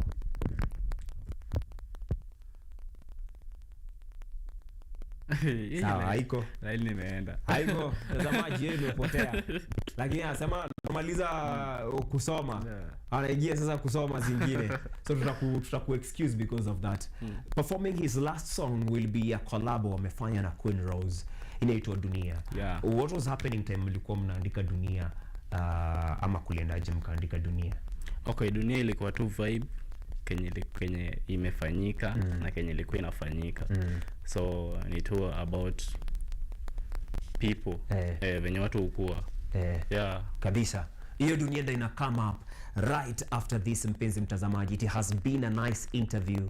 I've interviewed someone who is fresh from high school but anajivunia tayari kukuwa na more than 10 music videos already available, lyrics video, full HD videos, 4K videos on his YouTube platform. Tukasema ni Slaya B, SLAYA alafu space B. Hisho imekuwa imewekwa ndani ya SDG number 4, which is quality education, tied closely to the theme of Kenyatta University's 58th graduation theme, which is innovating education and research for the digital world. Nataka nitoke hapa hivyo tusikize Dunia. Tukishasikiza Dunia na ingia tu kipindi kifupi. Hicho kipindi kifupi I'll be running you through a series of trophies won by Kenyatta University as we celebrate 40 years of excellence or academic excellence from when we were KUC, Kenyatta University College of Education,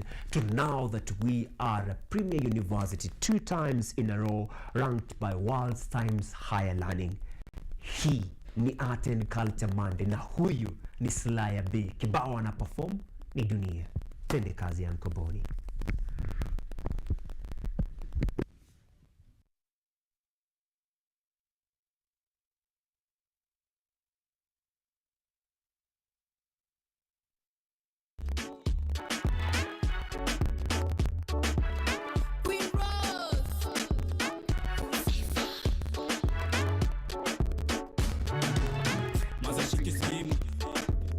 Na mdai deni yangu, urafiki umeisha, akiniona ameshinda kujificha. Kishisha kwa wiki 3 tanga kujeka kuhambon.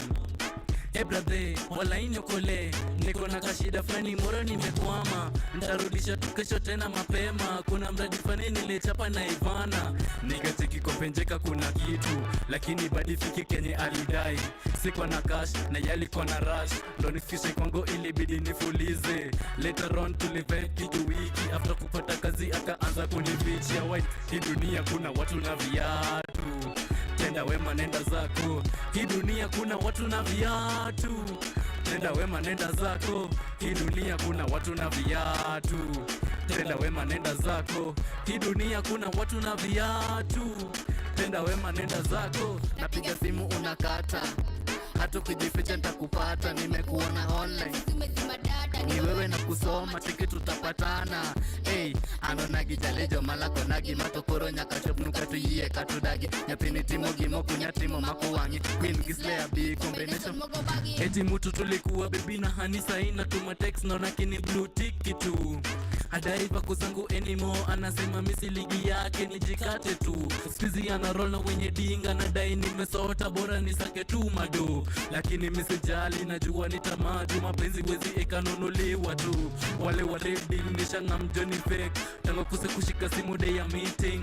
Online biz walai sizi repeat. Pesa nishatoka adi block nikakula. Manager kwingine anadai niko fire. Niko salo yangu ya miezi kadhaa. Sitaki hata mawaidha nimechoka walai hii dunia sizi trust tena mzee.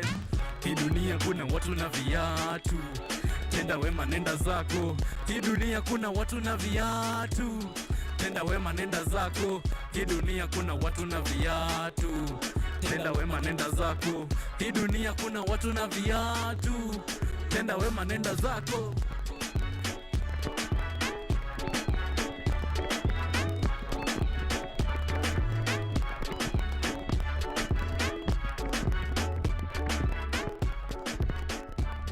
Yeah.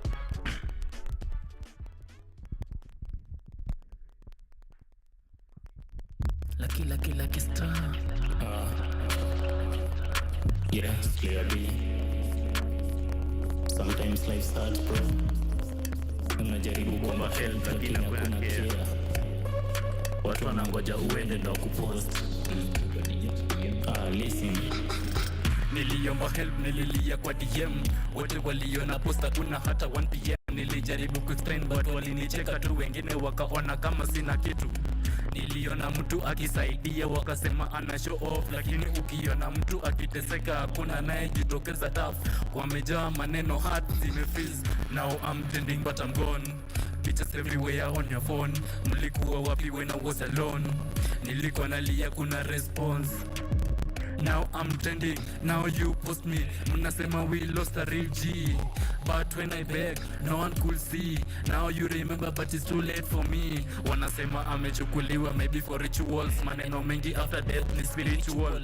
Wakiona mtu akipush wanaita devil, but wakiona akifail wanacheka. Nilikuwa napigania left but nobody yet. Nilikuwa napotea pole pole nobody there. Leo picha zangu zimetrend TikTok lakini my cry for help.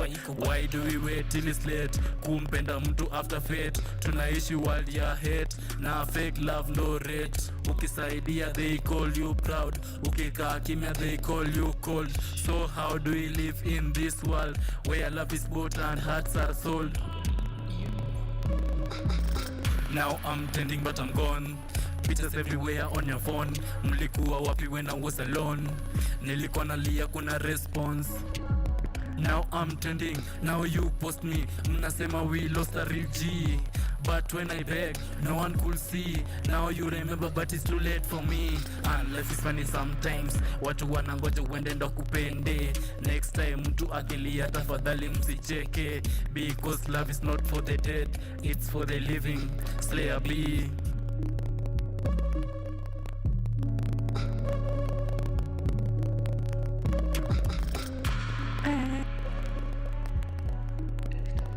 Nobody, hey yeah, this love trust nobody, hey yeah, this love trust nobody.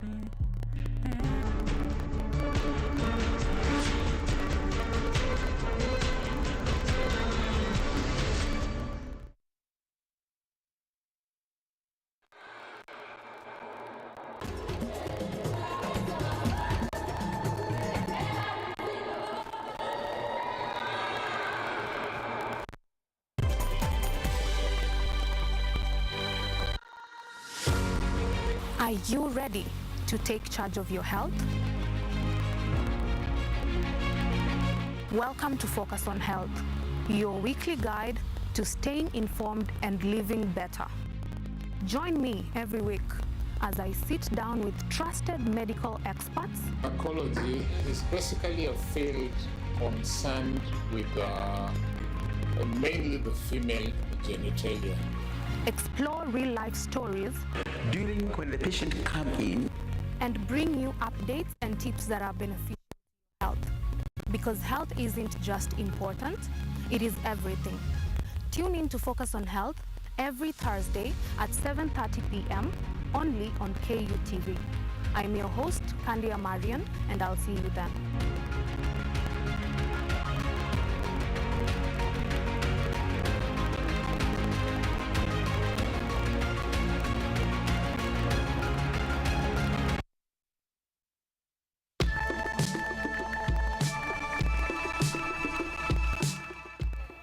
In a world where uncertainty rules and opportunities are scarce, it's time to break from the barrier and unlock your full potential.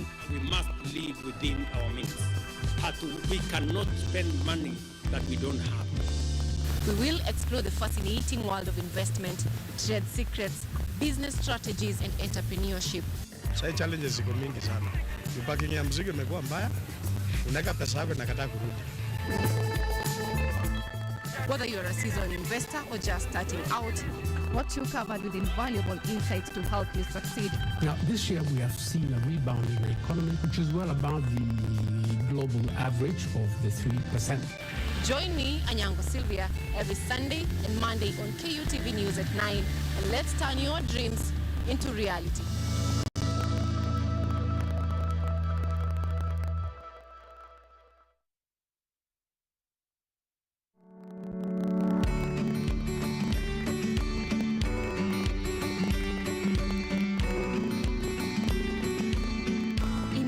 Transforming through technology, innovation is not just our pursuit, it's our purpose. At Kenyatta University, we lead through research, powering ideas that shape industries, communities, and nations. Our partnerships span continents, connecting visionaries, scholars, and change makers. Here, every breakthrough has a human story. Every success begins with curiosity and grows through courage. Today, we celebrate that spirit in every graduate ready to imagine the world. Because tomorrow doesn't wait, it begins here. Kenyatta University will hold the 58th graduation ceremony on 19th Friday, December 2025 from 8 a.m. at KU Main Campus Graduation Square. The ceremony will also be streamed live on KUTV and radio, YouTube and KU website and social media. For more information, please contact the Office of the Registrar Academic on 0208 703092 or 0786 335111 or visit the KU website at www.ku.ac.ke. Kenyatta University, transforming higher education, enhancing lives.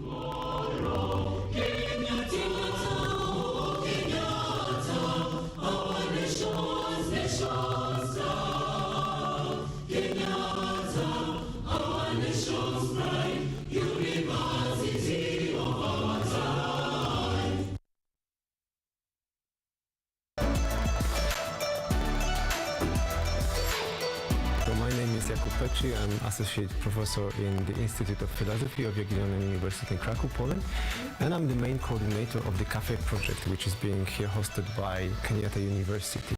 My name is Eva Hudoba. I am a project manager in this consortium. Keep watching cutting-edge research at Kenyatta University Television. A new era, a new people. This is the Law Matters Show.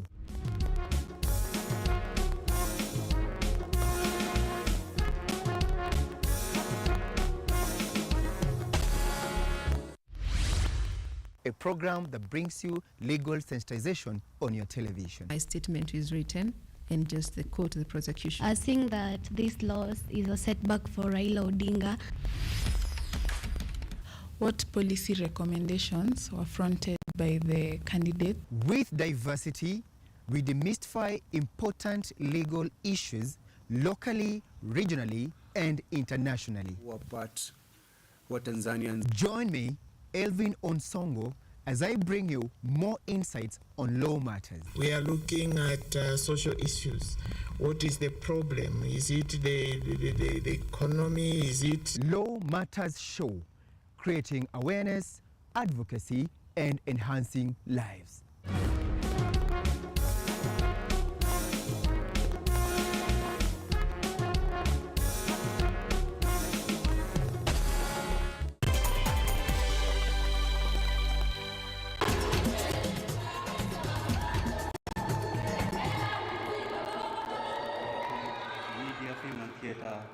Studies, fellow thespians, ladies and gentlemen, Today we gather not merely to hand over trophies, and I should mention to the Vice Chancellor, this is just part of the trophies because some we had to return. We had more than 70 trophies, but because we have competitions ongoing, we had to return quite a number. Yeah, so we are not gathering just to hand over trophies, but to celebrate a legacy of artistry, resilience, and excellence. Since 2012, when Kenyatta University first entered the arena of the National Drama and Film Festivals, we have walked a long road, paved with creativity, courage, and an unshakable belief in the power of performance. At the 2024 Kenya University's Drama, Radio, Theatre, Film, and Visual Arts Festival that was held at Jaramogi, it was Egerton University actually, last year in November, our students proved their mettle, and out of the 15 stage items presented, 14 qualified for the nationals, and the Kenyatta University scooped first position in 4 major categories, which I'll mention: the English play, the one-man play, the indigenous play, and the shadow theatre.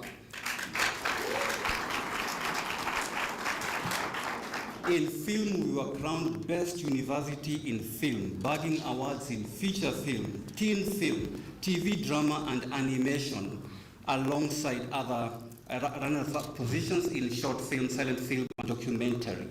And beyond this, Vice Chancellor, KU carried home trophies for Best Production, Best Sound, Best Lighting, Best Costume, Best Scenic Design, Best Direction, and Best Innovation.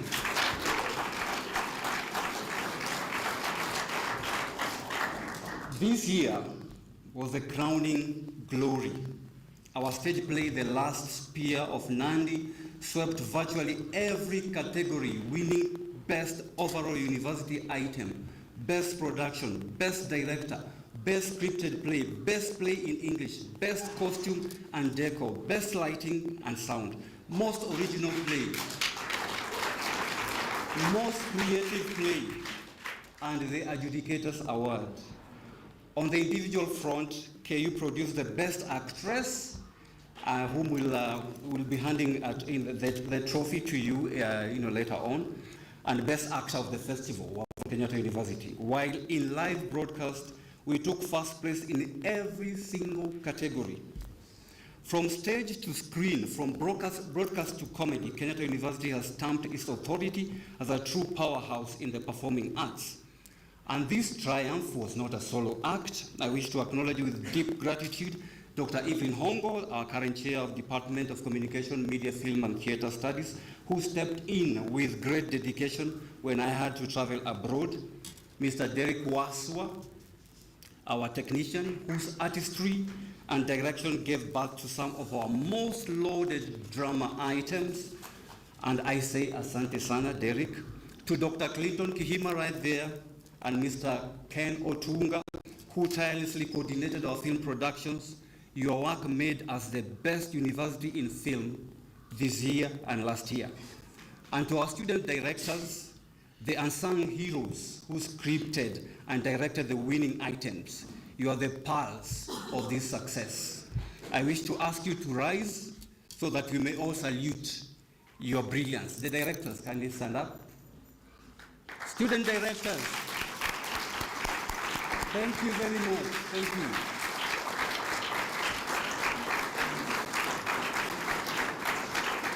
Thank you. We appreciate you. As Nelson Mandela once reminded us, it always seems impossible until it's done. Indeed, many thought it impossible for KU to reach these heights, but here we stand holding trophies that testify to what vision and teamwork can achieve. And in the words of the great poet Maya Angelou, you can't use up creativity. The more you use, the more you have. Our students have shown that creativity is an infinite wellspring and that every performance is a rebirth of imagination. Vice Chancellor, allow me to mention respectively that our drama and film students have been deeply inspired. It was mentioned by one of the students, but they also sent me.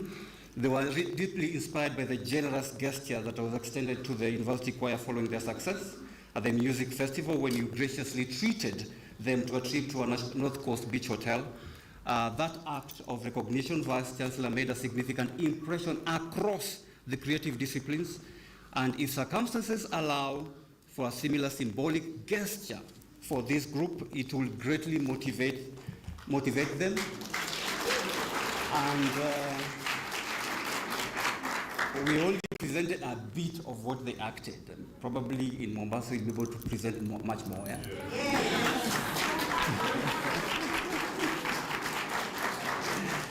Yeah, so like I was saying, Vice Chancellor, that greatly motivated them and affirms that, yet again, the university's unwavering support for artistic excellence. And we thank you immensely, Vice Chancellor.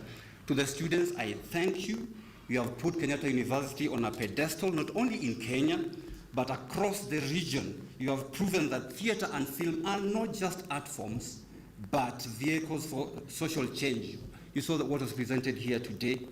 It's a vehicle for cultural pride and academic excellence. So today, as we hand over these trophies, we hand over a legacy.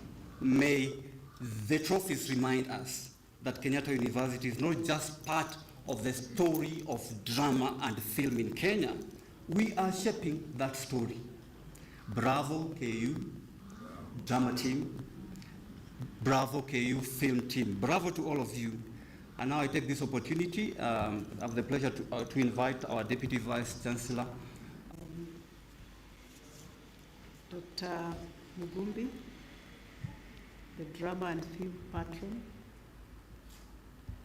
Dr. Evelyn Hongo, Chairman of the Department of Communication, Media, Film and Theatre Studies, the members of management present here, distinguished instructors, both student and staff, and distinguished audience and creators. I want to be very honest with you. This is one of the meetings I would have preferred not to say anything, because if what was presented here at Amasha is the kind of thing that you present out there, I mean, it speaks and speaks and speaks. So allow me to just say congratulations to all of you, and continue doing what you're best at, and continue speaking to issues that affect our society.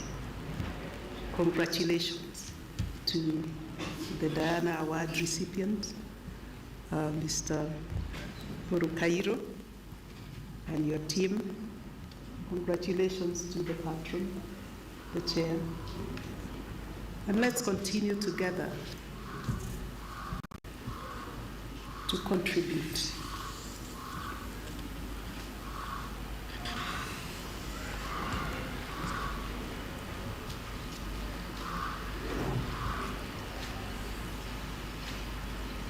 To solutions that affect this country. Honestly, when I watched this, and not because I'm a woman,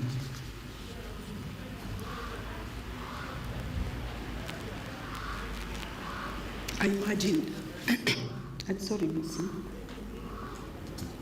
I imagined how many other girls go through this, and how many other challenges that have bedeviled our country, communities who do not have opportunities like us. And I'm seeing how such a matter can easily be communicated through drama.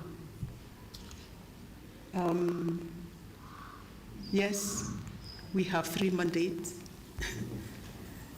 teaching, research, and community outreach.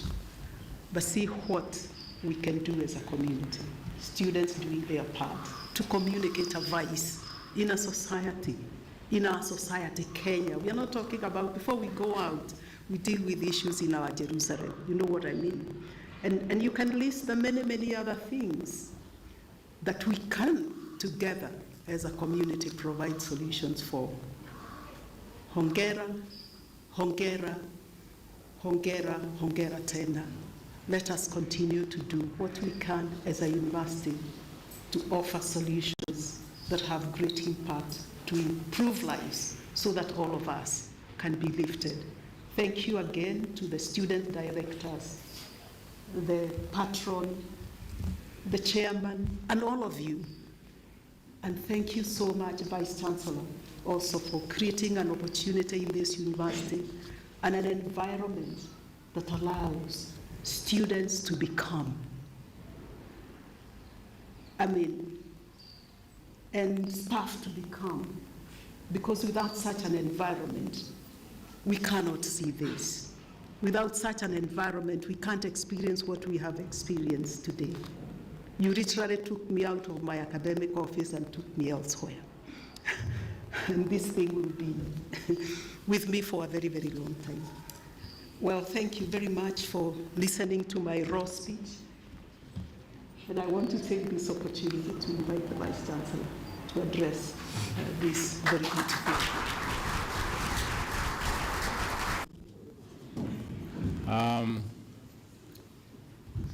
First of all, I would want to recognize the DVC, AGAD, the chair of the department, where all this originates, Dr. Hongo, the patrons of the club, and basically all the performing arts. You can see the passion he has. He can remain the patron forever, because he's not a patron for nothing. You can see it, actually. And I want to say he has also lifted Kenyatta University in whatever administrative or managerial functions or position he has held, even outside Kenyatta University. I want to recognize the team behind what I see here. I know I've been talking about a forest, which means I really like what we are doing. And I'm told, surprisingly, that this is part of a forest. In other words, there are more trophies. So those people who are behind this, we don't take it for granted. They have worked hard to help you to bring out your talents. As young people, you have all the type of talents. The only problem is that you are not given space to showcase what you are made of. And that is one of the critical things about Kenyatta University.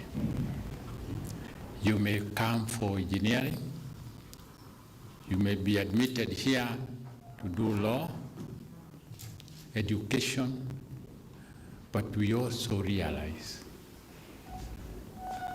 those are not the only talents that you have. And immediately you come here, we try to exploit what else you can offer. Beyond the official admission, what else can you offer? And this is really the beauty of Kenyatta University, giving you space to showcase what actually you are made of and which can be shared to others and make probably some mark especially within the social realm. So I really want to applaud those behind this, the directors, all those people. I won't want to name any, but that team really need to be applauded. And I want us to do that just now. Kabisa mpenzi mtazamaji, the outgoing VC Kenyatta University finally retiring like a hero. He has been there, started all the way in the years to rising above the ranks to being the VC of Kenyatta University. One of the things that he will always be proud of is that Kenyatta University has become a platform for the youth to rethink, re-strategize, and expose their talents. Anaongeza anasema, you may be admitted to Kenyatta University officially doing engineering course, but the platforms that KU give you, unakuwa one of the top radio hosts and comedians like MCA Tricky, made in Kenyatta University. Unaweza ingia Kenyatta University to do Bachelor of Education, but Kenyatta University gives you platforms to show the world what you are made of, and you find yourself being a TV host in the premier university of Kenya.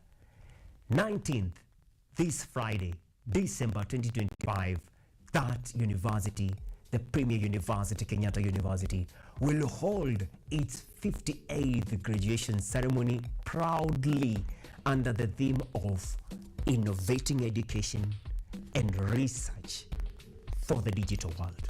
We've also seen an array of awards won in the year 2025 by Kenyatta University. We've heard from the patron of film and drama, Professor John Mugubi, talking about the resilience of these students when it comes to matters training professionally, competing ethically, and winning heroically nationally in this country. Some of the things that have made Kenyatta University inakuwa the premier university. Mara ya kwanza was in the rankings of 2024 by World's Times Higher Learning that ranked Kenyatta University for the year 2025 as the best university in Kenya. And this year, the rankings of 2026 by World's Times Higher Learning, second time, year in a row, we have been ranked as the best university. It's the premier university, and we are saying congratulations to the class of 58th graduation who will be graduating. The ceremony is happening on 19th December. It is this Friday from 8 a.m. right here at the main University Graduation Square, iko papa hapa hivi KU Thika Road, and that event will be coming to you live on this particular television, which is KUTV, a new experience. It will also be live on our website www.ku.ac.ke, Kenyatta University Radio, and other platforms. Make sure that all the people you are congratulating are somewhere. Don't forget to talk to them. We'll be making sure that this live proceeding tunakuletea kwa mpigo tena zaidi. Hey, this is a last Monday or recorded of this Art and Culture Monday. Kesho, Biashara Tuesday, part of KUTV Rise Today, itakuwa inaendelea chini ya uongozi wa the emerging female media personality of the year 2025, courtesy of Equal Independent Kenya Women Awards, Sylvia Nyango. It was on Kenyatta University that she started her career as a student.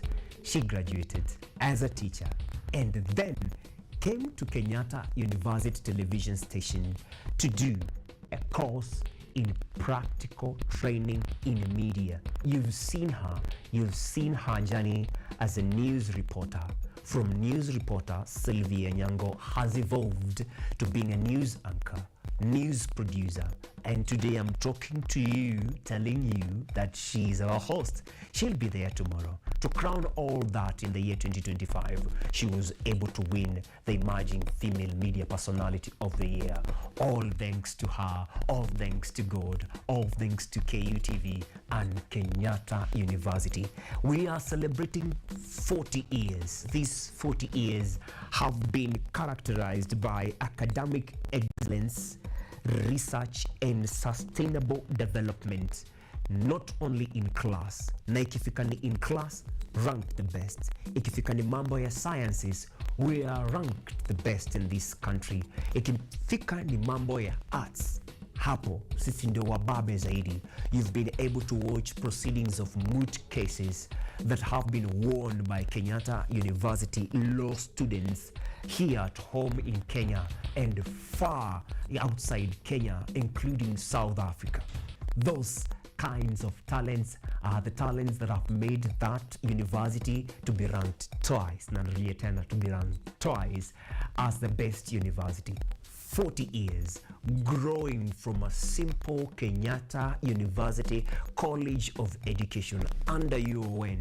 40 years of growth to being the best university in the country. Please join us here on 19th tufunge mwaka with the 58th graduation ceremony. Imekuwa session tamu sana siku ya leo, and I thank God for you. I thank God for kila mtu mwenye amefuatilia, whether it is on TV or in every other place that we are found on FTA free to air signature channels, or it is online via YouTube KUTV Kenya or Facebook KUTV Kenya. Manzetu nasema asanti. Kimekuwa ni kikosi kikubwa tena zaidi ambacho kimeweza kukuandalia hii show ambayo imeweza kukuletea blankets and wine, na tunakukumbusha it's on 21st December 2025 at Laureate Gardens Kasarani. Unaingia pale hivyo Moi International Sports Center Kasarani na unajibamba tena zaidi. Vile vile tumeweza kukuletea under SDG 4 quality education, a young student fresh from high school but a